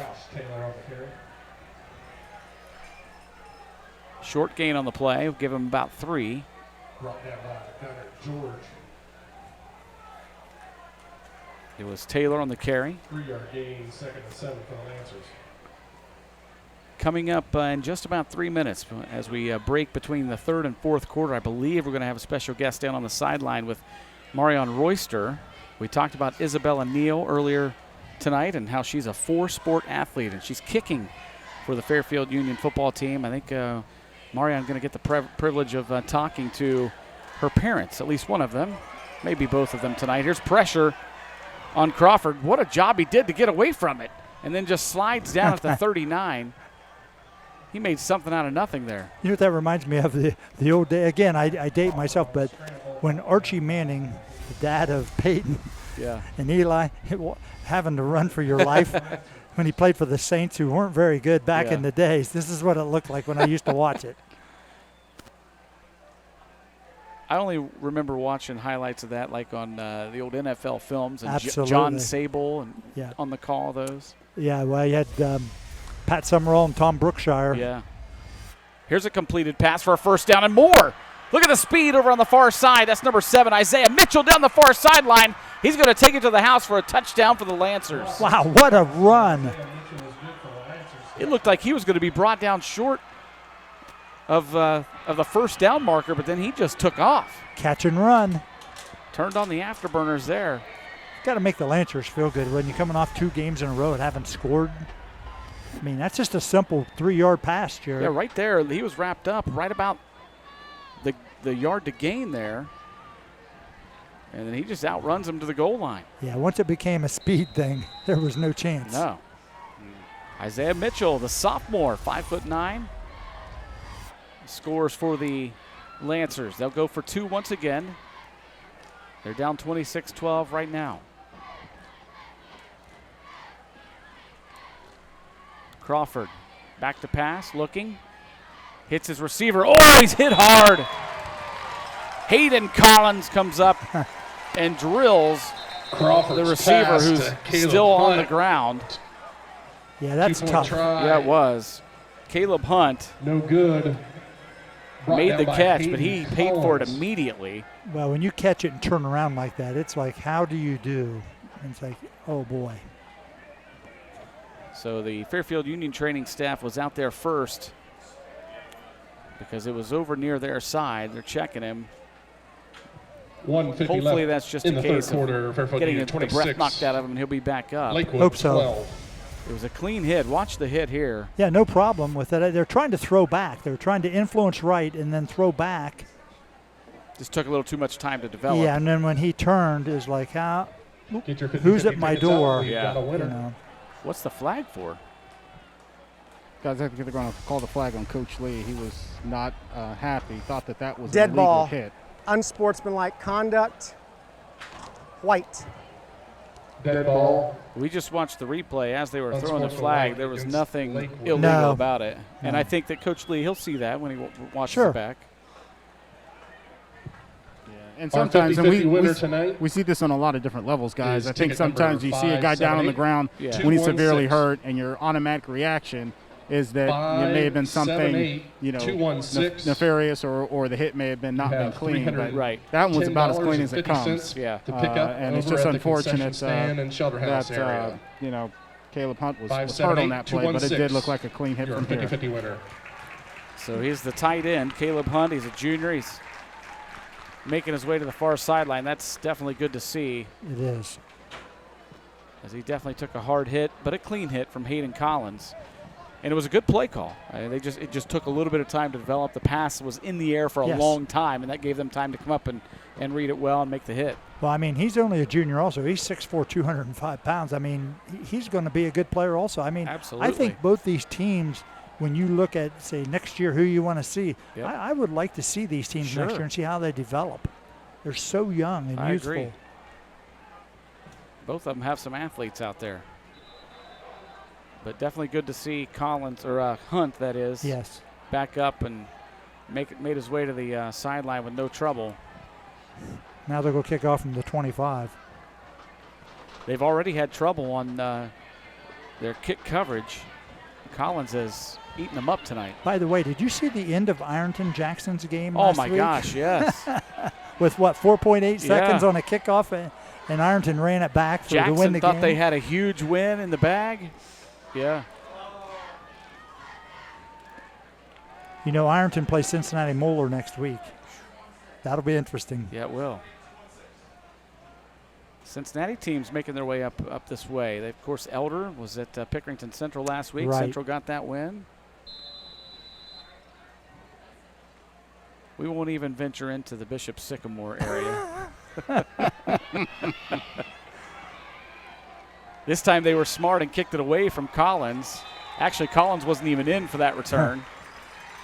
But still a great return all the way out to the, looks like they're going to spot it right just shy of the 40, about the 41-yard line. We have A Fairfield Union player coming off slow on the return team. Kickoff return by Jake Hager. I mean, I would hope that OHSAA would send a reminder out to every school in Ohio that do not schedule Bishop Sycamore. Right. Unbelievable Just story. so many questions of how that can even happen. I mean, but I think the biggest embarrassment has to be on ESPN's part. Well, I would think so. Here's Pritchard again. Pritchard, who's had a great game. Jaden Pritchard, he's had a couple touchdowns and played well on the defensive side. You know, talking to somebody who was a little more familiar with that than myself, told me that actually ESPN, 4-yard gain. They don't actually assign those games and whatever. They're from without. Yeah, like contracted Yep, out. they're contracted out. Another company finds the teams for them to play. Yeah. So obviously that team had nobody who was aware of too much. I still find it ironic. I mean, you and I do, some homework on our high school games that we're doing. I mean, when the announcers are doing homework, trying to figure out some information on these teams, wouldn't you think that they would ask some questions? Especially since it's kind of a point that there was no building involved. Right. There was no school. The roster was floating around on social media. A picture of the roster they sent. It was pretty comical, guys. That should have been their first clue. Well, and then of course, in today's day and age, of social media, you get all the funny memes that come because shortly after that, Cam Newton was cut by the Patriots, and I saw that. So the meme of him, he's the new quarterback of Bishop Sycamore. Well, plus Art Schleister's out of jail now too, so there's an option. Dead ball, false start. Offense number 50, 5-yard penalty. Repeat second down. Repeat third down. I think that's the first penalty we've seen on the offensive line. We've seen a holding penalty, but I think it was on one of the tight ends. We saw a false start earlier, but I think the offensive line has played very clean tonight for Fairfield Union. Very good. That's definitely a strong point and will continue to be a strong point of their team, I believe. Third down and 7, under 20 seconds to play in the third quarter. The ball's on the ground. It was a bad snap, and Lakewood says they have it. They do. The tide is turning here in Lakewood's favor here in this second half. Well, the fact that, if, 13 seconds, they're going to say they won this quarter. Absolutely. That's huge when you're trying to have a team make gains. Yep. They lead the quarter 12-6. Yeah, first and 10. The snap was so quick, I didn't even see it. Did it hit off the leg of Carpenter? Like you said, we're looking man? through so many legs and bodies there. Yeah. It was quick, that's for sure. That center position so important, guys. That snap has to be on point because it's such tight quarters in there. Right. First and 10, 13 seconds to play in the third quarter. Lakewood with a football. Crawford to pass, lofts one down the near sideline, but overthrows his intended receiver. His intended receiver this time was number 9. That's Brandon Allen.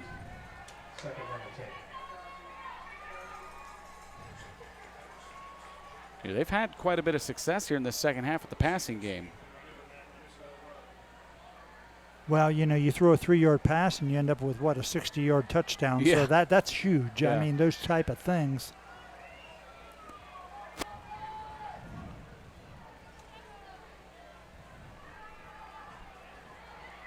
Second down and 10.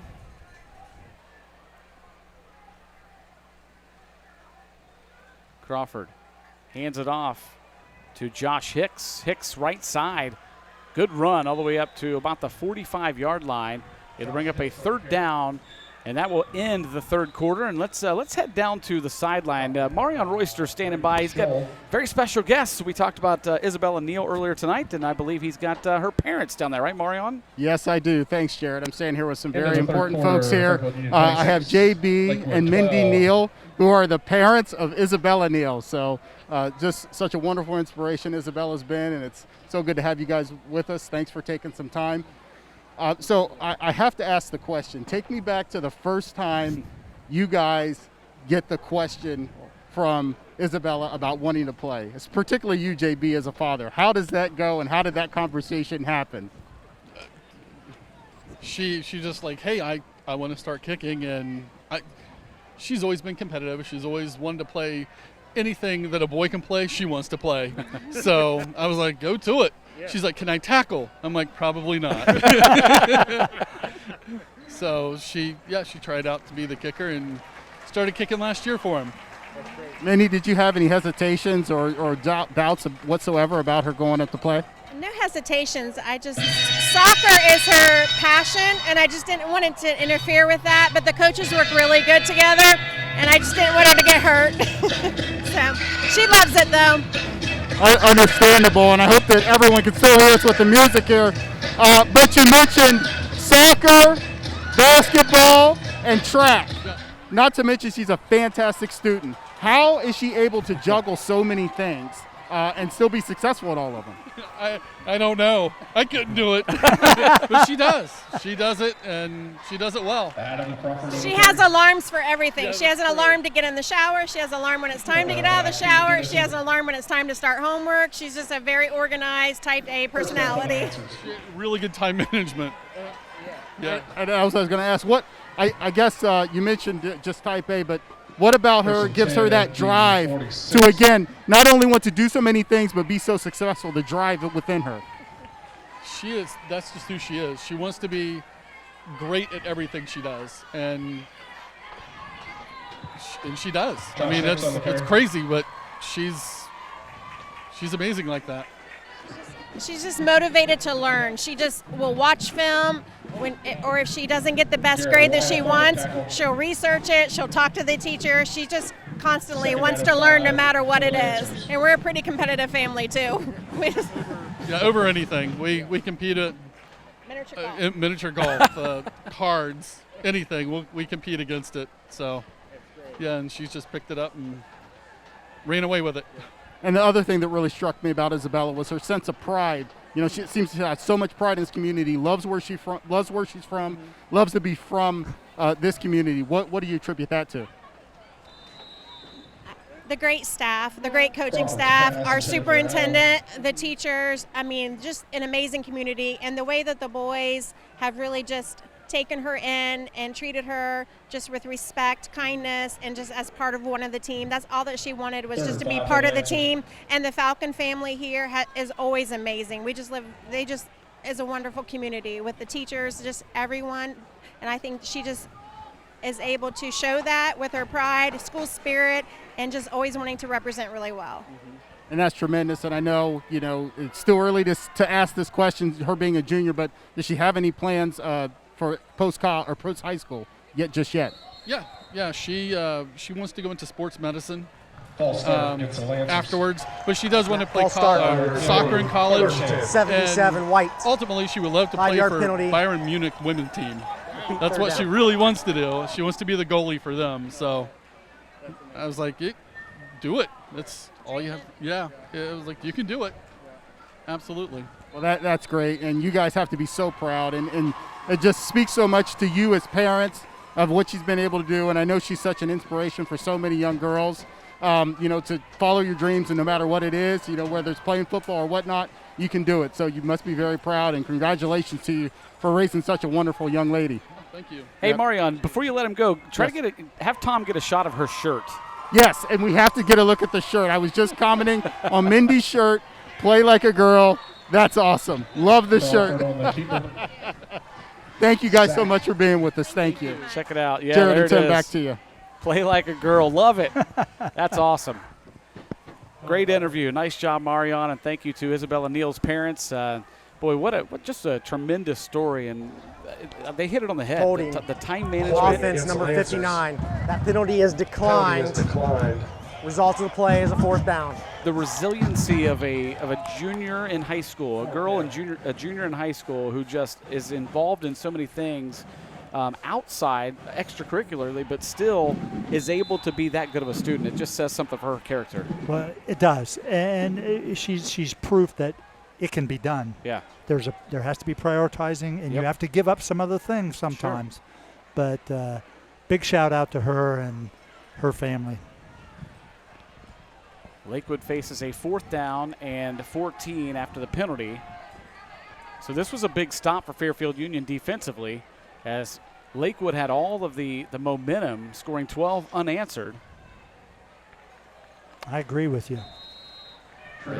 After the punt, it's down at the 11-yard line, or 12-yard line, so Fairfield Union have a long field here, but 9:49 to play in the ball game. They can have a long, sustained drive here, and especially end it with points. They could put the nail in the coffin. Yeah, they've really been limited this half. A lot of mistakes, Jared, and again, not huge mistakes like things that necessarily stand out. Of course, a fumble does, but overall, I know Sean Krupla. He's Coach Krupla. He's going to want to get back at it and just continue to get them better and minimize. Not that you will never have a mistake, but you have to learn how to minimize the ones you can control. Right. 1st and 10 for the Falcons. Collins brings them out. The ball spotted at their own 12-yard line. Going to keep it himself right behind his blocker. That's Carpenter, and other than getting tripped up there at the end, that's a good run out to about the 20, and he might be suffering from a cramp right now. Yeah, they're waiting for them to come out. I think hopefully it's just a cramp. That's what it looks like. And while he gets that worked out, you can see on the scoreboard there on the left-hand side, that logo, that's our second half scoreboard sponsor. That's Buckeye Lake Marina. If you're looking for a new boat, a great pre-owned watercraft, or a place to get parts for your boat, Buckeye Lake Marina has it all. More information can be found at BuckeyeLakeMarina.com. And let's say thanks to Buffalo Wild Wings. Thanks to Larry Tipton and his crew for great food, great service, and the best sports viewing in town. It's all at Buffalo Wild Wings and the Plaza Shopping Center on North Memorial Drive in Lancaster.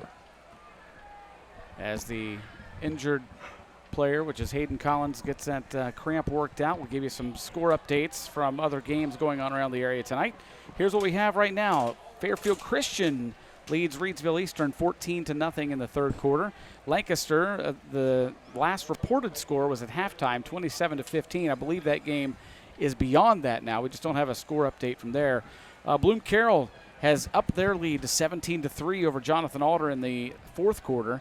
It's Amanda Clear Creek trailing. It still shows halftime. That one has to be a little bit later, but the score we have is 7-3. St. Charles leads that one at half.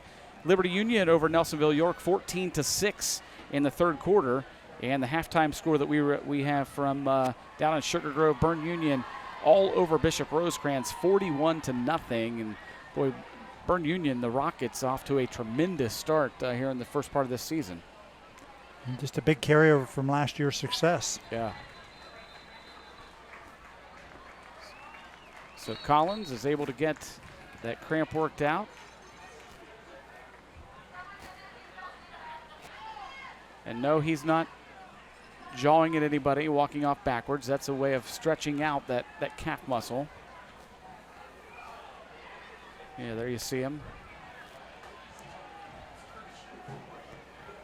Anyone who's ever gotten a cramp in that calf, not a fun thing to deal with. It's not one part of my leg that I've enjoyed a leg cramp before. No. 2nd down and 2 for the Falcons. The ball spotted at the 20-yard line. And officials still have play stopped. They were talking to the Fairfield Union offense. Now we're going to get back underway, as Trace Pennell will be lined up at quarterback. We saw him take a few snaps in the 1st quarter to give Collins a break.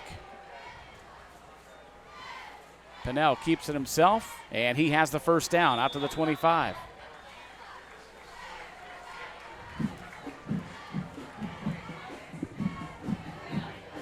Trace Pennell on the carry. Marion, there's really no secret. Josh Taylor. Sorry, I know that it's got loud there on you real quick with the PA announcing, but there's really no secret to what Fairfield Union is doing other than who's going to have the ball. But you know pretty much it's going to be between the tackles. Yeah, absolutely, and that's why sometimes, it can almost be a little bit demoralizing as a defense, when you know things are coming, especially, between the tackles, off tackles, maybe some variations here and there, but all in all, they're coming right at you, and they're not sugarcoating anything. So, again, the physicality of the Fairfield Union has been incredibly impressive tonight. And, Lakewood really just has to buckle down and try to weather the storm, I guess, in most instances. They did a nice job on that first down play. Backed them up a yard, 2nd down and 11. Ball at the 24 with 8:43 to play in the fourth quarter. Yeah, look, Coach Lee brought that point up to me, saying that it doesn't matter how many you put in the box. They're going to try to find a way to block you, and they're going to move forward majority of the time. So we have a great challenge ahead of us. Did a nice job that time. Pinnell was brought down almost immediately by number 75 for Lakewood. That's Keegan Jacks. Keegan is only a sophomore, I believe. Wow. 3rd and 10. Yeah, you're right. Just a sophomore, 6'1", 270 pounds, and he's a returning letter winner as a sophomore. Yeah, he's easy to find out there. Oh, yeah, he is.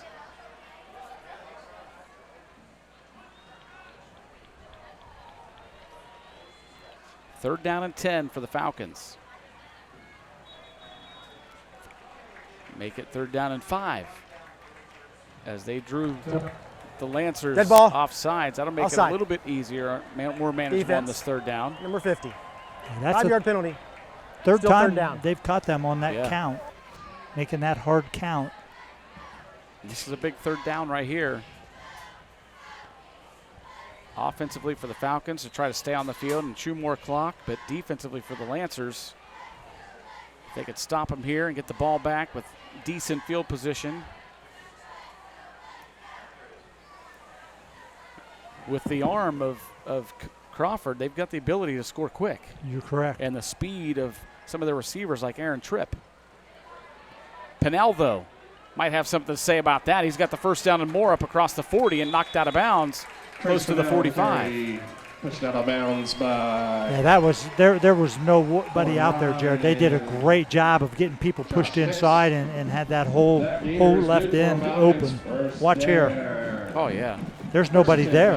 From the 44-yard line.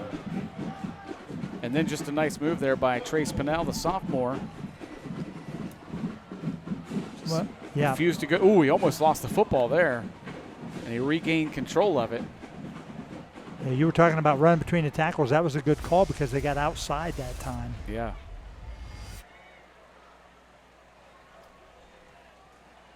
Pinnell again to the outside and slips and falls. And once again, we saw him kind of bobbling the football. And I saw as he went out of bounds on that last one, Coach John Markwood kind of said something to him. It has to be. Hold on. We get this holding penalty here. But he said something to Pinnell. We've seen him a couple times tonight have a little bit of trouble holding onto the football. Holding against the Falcons. Holding. Offense number 80. 10-yard penalty from the spot. I tell you, if you're coaching offense at this point in time and you have that happen, if you have hair, you're going to pull it out. Oh, yeah. That will 20 for the Falcons. drive you crazy right there. With 7 minutes to go to get a holding penalty. 1st and 20. So we were talking about Pinnell having a little bit of trouble, slippery hands. You notice he does not wear gloves, whereas Hayden Collins, not being really a passing offense, wears those gloves. And man, the stickiness of those gloves, I don't know how it's possible to ever drop a football. Right, and what have they thrown? One pass tonight, the one where they had them caught inside. You know, somebody said something to me like, oh, they don't even throw the ball and anything. I said, let me tell you something. Coach White at Hilliard-Davidson won a state championship against Cleveland Glenville a few years back. They didn't throw one pass in the championship game. Wow. You don't have to throw the ball. Nope. Guys, I was part of an Ohio University football team that beat Eastern Michigan 60-0, and we attempted 3 passes, didn't complete one of them. So it can't be done. Rush for over 600 yards. Wow. Here's Pinnell. Oh, he lost the football. We were just talking about it, and he lost it. Trace Pinnell on the carry. You're right. Fumble. That's a big turnover right there. Lakewood going to have the football right about the Falcon 40-yard line. Now, like we said, Lakewood won the 3rd quarter. Yeah. And if they can get a score here, you could say we won the 2nd half, gentlemen. That's true. You look for all those kind of things when you're trying to develop a program. Yep. Watch it here. It wasn't hit. It just slipped out of his arm. 40-yard line. I mean, he was hit. The ball was not hit. Right. First and 10 Lakewood, 6:17 to play in regulation. Fairfield Union leads at 26-12. First half flew by. This one's a little bit slower. Well, Lakewood's had the ball more. That's true.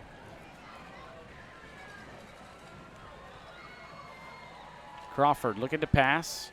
Hits his receiver. That's Isaiah Mitchell. And we have a flag on the play. Crawford's pass complete to Isaiah Mitchell. Penalty marker on the field.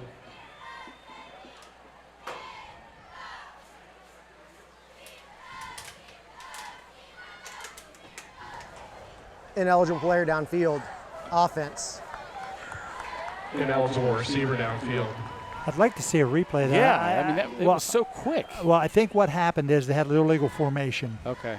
And a guy was covered up and went down the field. But I would like to see it again. I'm not 100% sure. But it happened on this side. I mean, because that was pretty much a catch, maybe a 1 or 2 step drop and fire. 5-yard penalty remains first down.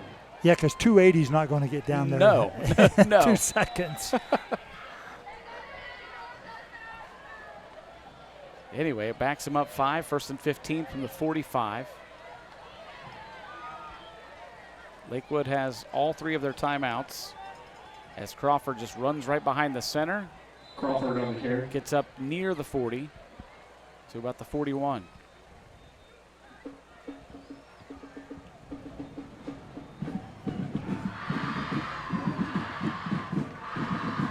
Brought down by Jacob Markwood. Getting close to that time where we're going to be naming our players of the game. A little tough tonight, I think. Always. Second down at 11 for Lakewood.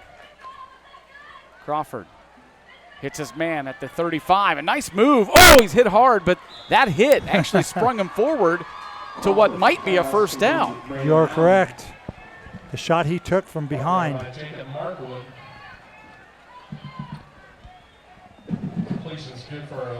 Yeah, it did give him a first down.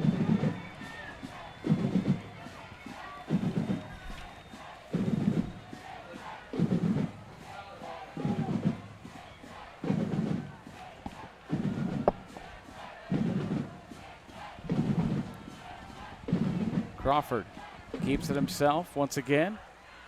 Keeps those legs moving and gets up across the 25 to the 23-yard line. That's an 8-yard gain. I mean, Crawford's had a good game. You see the pass right here. Watch this, Jared. The play before. Oh, wow. Yep. But, you know, he's only a junior. We're talking about sophomores and juniors out here playing varsity football tonight. Quite a few of them. Yeah, that was Brandon Allen on the reception, one of the few seniors on this Lakewood team. But the stop made by the younger Fairfield Union Falcons. 26-12, the Falcons lead it right now with 4:47 to play in regulation. Lakewood trying to put a drive together. And as you mentioned, Shu, they won the third quarter, 12-6. And, you know, if they could put a score on the board here. But here's where extra points are important.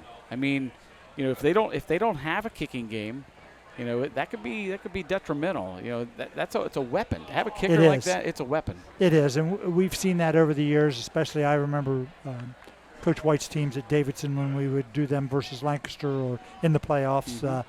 They always seem to have the kicker that kicks the ball in the end zone and a place kicker that is accurate on field goals from sometimes pretty good distance. Yeah, it's a big weapon. And just think if Lakewood, they've scored twice. Think if they had 4 more points, now we got a 10-point game with 4 minutes to go. It's huge. However you're going to, you know, try to score after the touchdowns, right. It's huge that you execute those. I mean, you know, they say there's 3 phases to football game, the offense, the defense, and special teams. But I would say those are maybe a 4th part is special situations. Sure. A good example of that, Fisher Catholic, they've got an excellent field goal kicker. J.J. Vio in week number 1 hit a 42-yarder up at Tuscarora Central Catholic, and then last week he hit I believe it was a 38-yarder. I mean, and then he comes out at halftime and he's warming up, and he kicked a 50-yarder like it was nothing when he was just warming up. It is definitely a weapon, and it does matter. When you've got a soccer program, there's no reason to not have somebody that can kick field goals. I agree. Well, I can't quite remember his name off the top of my head, but Carroll's kicker, who had gone to kicking training and everything, and wasn't big in stature, but he was big in heart, and he was certainly a weapon for those very good Bloom Carroll teams. Wasn't that Cameron Shirkey? Shirkey, yes, thank you. Did he end up? I think he was. Did he go to Marshall? I think that was the plan. You know, I'm check in on him. Yeah, I do. I want to check in now that you say that. Dead ball. Ball start. 83 offense. 5-yard penalty. Repeat down. Well, the only good thing about that penalty is that it's on 83, which means that he's back in the game. Absolutely. I mean, that is Caleb Hunt, who took a hard shot down the other end of the field earlier and had to come out. He was down for a while, but it's good news that he's in. You know, when you look at two programs here that are trying to develop things, and I've seen a lot of good things from both groups tonight.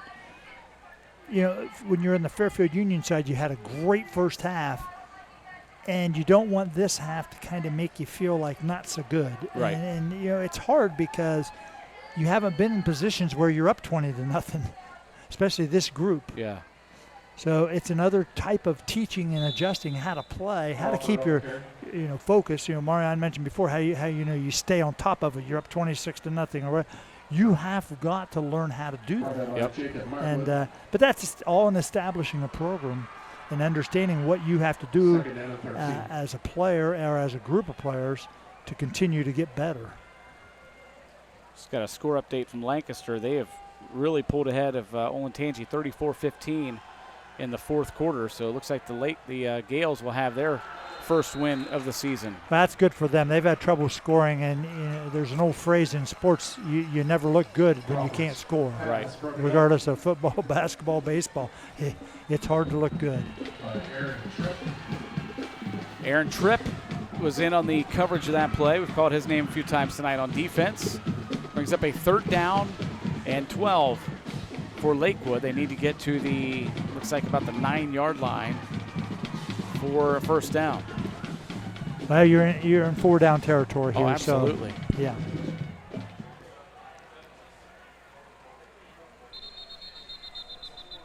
And we have stoppage, timeout on the play. Coach Lee will take one. Timeout. Lancers. Timeout. Lakewood, their first timeout of the half. Well, I know we have 3 minutes and 17 seconds left to go in the contest, but I don't think it's going to change much on who we determine as our players of the game. So let's go ahead and get to those. Let's do our Lakewood player of the game. First of all, brought to you by Park National Bank. Park National Bank is a family of community banking teams delivering an exceptional breadth and depth of resources to individuals and businesses, providing a hands-on, personalized approach to service and strong local leadership that invests deeply in the places we live and work. Park National Bank, where you mean more. Member FDIC, equal housing lender. Who's our Lakewood player of the game tonight? Well, I think Adam Crawford, the quarterback sophomore, 5'10", 160, has really stood out. I think, and I talked to a couple people after, and they agreed with me. I think he's going to be a very good player down the road. I agree with that. There's a shot of Crawford, the quarterback, number 11 for Lakewood, our Lakewood player of the game. Brought to you by Park National Bank as that pass falls incomplete to bring up a 4th down. We've got another cramp injury on the Fairfield Union side. So the training staff will come out and work with that as we get to our Fairfield Union player of the game, which is brought to you by the Edwards Insurance Agency, specializing in providing personalized insurance coverage that meets the needs of our individual clients. Contact Todd or Dale Edwards today.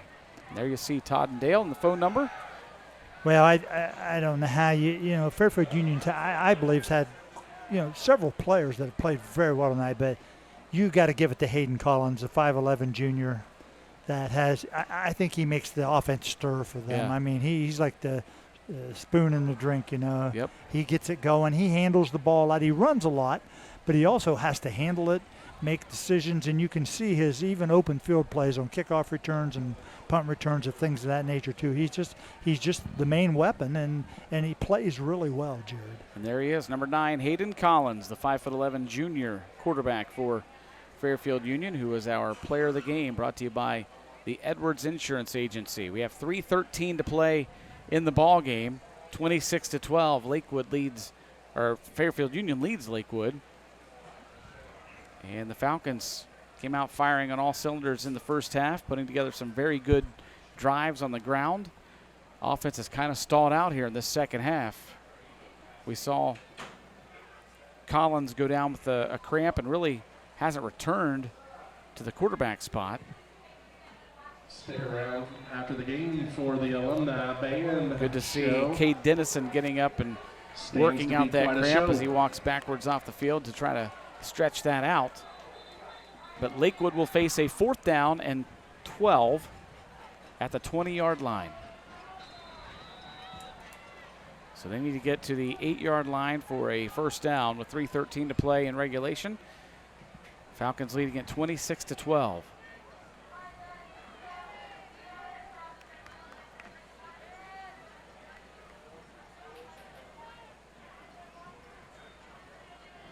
Crawford looking to pass. It's a stop and go into the end zone, and overthrown as intended receiver was number 9, Braden Allen, and not much he could do there. I mean, that was excellent coverage. Yeah, D-back did a great job not going for the fake. And give Lakewood credit. You know, they played it down to the hill here tonight. Yep. So the Falcons take back over on offense, leading at 26-12 with 3:07 to play in the ball game. Had a great one tonight here at Fairfield Union. It's been nice to be back here at Falcon Stadium, and lots of folks on hand tonight. Just excited to be back in the stadium, and of course they've got the alumni band. I thought they were going to play at halftime, but they're going to actually play a post-game show. So I have to correct myself. I said back in halftime you'd be able to see them, but unfortunately they did not play on our halftime show. But for those in attendance, we'll get to see that alumni band after the game. Hayden Collins is back in at quarterback. After that first down run, it brings up a 2nd and 5 at the 25. Coming up after the contest, Marion will hope to get a word and a chat with Coach Sean Krupla. I believe Coach Krupla said that he would love to chat after the game, win or lose, and we love to hear that. Of course, a couple weeks ago in our opening game, we had Coach Schoonover at Lancaster, even in defeat, was gracious enough to come and talk to Marion, so we appreciate that from the coaches. What a run here by Carpenter. Just bowling his way forward, and there's a late flag coming in. Going to be a late hit on a Lakewood player away from the football. Well, I know one thing, Carpenter was not going to fumble that football. No, he wasn't.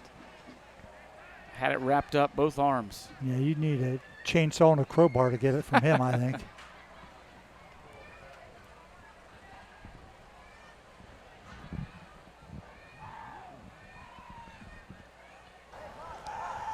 Dead ball, personal foul, late hit, 33 White.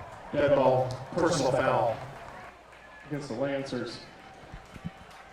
Well, Bloom Carroll's pulled away from Jonathan Alder. They lead 23-3 in the fourth quarter. 15 yards. Fairfield Christian holds on for the win, 21-14 over Reidsville Eastern on the road. Congratulations. Good for the legs. Yeah. Congratulations to the Knights. How about this final? St. Charles over Amanda Clear Creek 14-9 at the Pit. Which is where we'll be next week, I believe. Liberty Union leads Nelsonville York 14-6 in the fourth quarter. That one's still in doubt. Bern Union, the last score we got was 41-0 over Bishop Rosecrans. And, of course, I mentioned Lancaster leads Olentangy 34-15 as the Gales will get their first win of the season and will face New Albany next week. Jaden Pritchard on the carry. And, of course, one other local game to come this weekend. Timeout, Lakewood. Their second charge timeout of the half.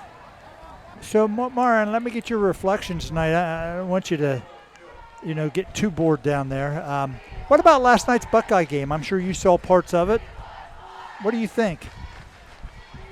I'm sorry, one more time, Chu? Yeah, I'm sure you saw a good part, if not all, of the Buckeye game last night. What do you think? I first and foremost, I came away thinking Minnesota's got a good football team. Oh, yeah.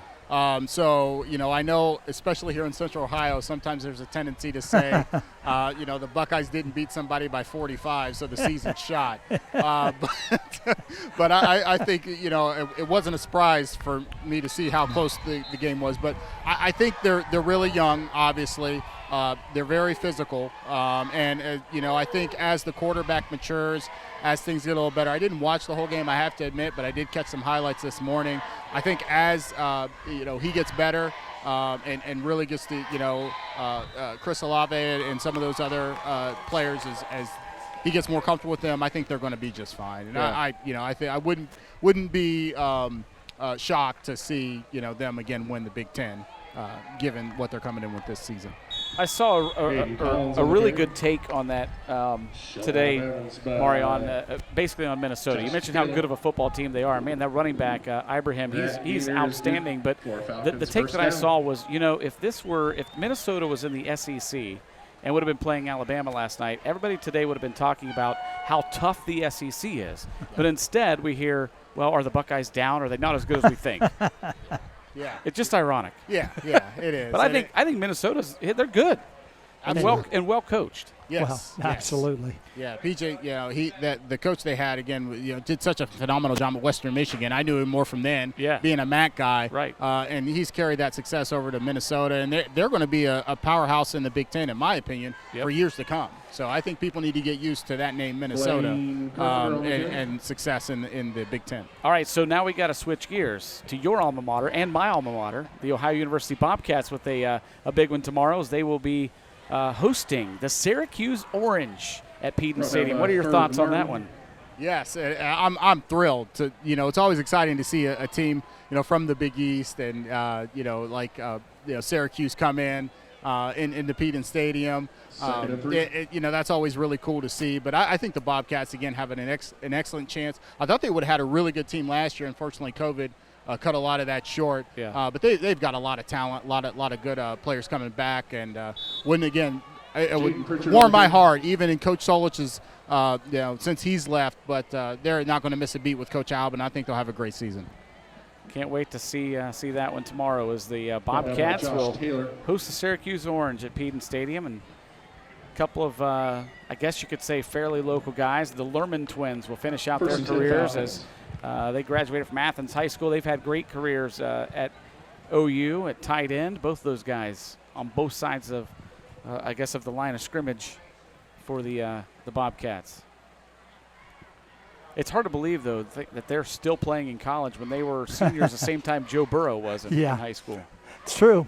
I think they had a gray shirt year and a red shirt year and a COVID year. That's true, yeah. Well, the Falcons tonight going to have their first victory of the season. They'll celebrate this one, a 26-12 win over Lakewood. Congratulations to Coach Sean Kripla and the Falcons for getting this win tonight. A hard-fought one, Shu. I guess the second half was they had to come out fighting. Well, I'll tell you what they've got to do. As we talked earlier, that's a good win for the Falcons. They've battled here early in the season. To get this one in the third week is good, but we know that the road gets tough. Yeah. Now, everybody in your division's pretty doggone good, and you got to line up and play on a given night, and you just got to get better. And I'm sure that's what Coach Krupla is going to share. Yeah. Before we get to Coach Krupla, as he's shaking hands and talking to the Lakewood coaching staff, Shu, why don't you a quick preview of our game coming up next week? Well, we got the Lions going to the Aces. Is that correct, next week? I'm trying to keep track of our weeks, but that's going to be a real battle. A Fairfield County from the northern, we consider Baltimore the northern part of the county, kind of, and Amanda out in the western part of the county. That's always a heck of a game. Yeah. So Amanda, Clear Creek, and Liberty Union tomorrow next week. Yeah, it's in Baltimore. At Baltimore, yeah. That's right. That'll be interesting. Yeah. Especially if Amanda comes coming off a loss tonight. Let's see how they respond. Here's what else will be if there's rain too. I mean, Liberty Union, that field, and that's a big home field advantage for them. I would doubt at this point in time of the year, but you never know. We're in Ohio. Yeah. So that one will be coming up next week right here at Fairfield Union. The Falcons tonight win it 26-12 over Lakewood. And Marion Royster is making his way back over to the near sideline with a victorious Coach Sean Krupla. And they're gonna move a little bit out of the way as we've got a huge band making their way onto the field. As you can hear the victory bells ringing here at Fairfield Union as the Falcons get the victory tonight, 26-12 over Lakewood. Let's go down to the sidelines as our Marion Royster standing by with Sean Krupla. Go ahead, Marion. Yeah, thanks, guys. Here with Coach Krupla. Coach, first of all, congratulations on the first win of the season. How's it feel for you guys? Feels good, man. The kids work hard. It's good that our first home game, we can give the community a win. They're very supportive. The kids are amazing. I'm just glad that they can do it on our first home game. Yeah, you guys, really played a really clean game, particularly in the first half. Had some mistakes in the second half, but you looked really, sharp and poised in that first half. Do you think you had a good week of preparation to come into this game for that? Yeah, we got a couple kids that weren't able to play today, but our problem is our running game, we cannot have turnovers and penalties, and we had turnovers and penalties today, so that's always going to slow us down. We got a young team, a lot to work on, but we just got to keep better. We got Taze Valley next week, so we're going to have our hands full. And then, there were a couple instances there, a couple big plays in the second half, but you guys seemed to bounce back pretty well. You think responding for some of that adversity as opposed to the first couple weeks where you weren't able to bounce back? Is that going to teach you guys something going forward? Yeah, just getting kids experience. We're just trying to get more reps, more coaching time with our kids. So I did like how our defense was able to tighten up after a couple big plays in the air that we gave up after a couple turnovers. And then you mentioned Taze Valley next week, but you got the first win. Be able to use this as some momentum going for the rest of the season and get some, good positive success going for the remainder of the season. Yeah, we really got to focus on us. We got to get better at ball security. We can't have turnovers, and we got to be a little bit better executing with our blocking. Sounds good, Coach. Thank you so much. Congrats, and good luck to the rest of the season. Back to you guys. Thanks, Mariano. Thank you to Coach Sean Krupla, his team tonight. Victorious 26-12 over the Lakewood Lancers here on their home field. Want to say thanks to our Interface Video Productions crew tonight. Josh Messerly, Shane Messina, Donnie Ziegfeld, and on cameras tonight, Jason Roush, Jim Spires, and Tom Russo. We're going to let this alumni band play us out here at Falcon Stadium. For our entire Interface Video Productions crew and Marion Royster and Tim Shoemaker, I'm Jared Stewart. Have yourselves a great night, everybody. Take it away, Marching Falcons.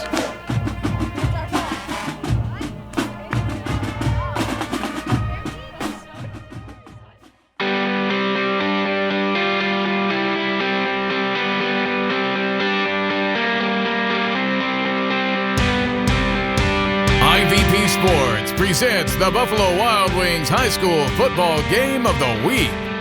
Brought to you by Fairfield Medical Center, Park National Bank, Dagger Long, the Frank E. Smith Funeral Home, Fairfield Federal, Standing Stone Bank, Fairfield DD, North Body Shop, Personal Touch Party Rentals and Events, the Edwards Insurance Agency, Buckeye Toyota, The Carriage Company, Huddle Tire and Auto, the Fairfield County Commissioner's Office, South Central Power, Sheridan Funeral Home, and Buckeye Lake Marina.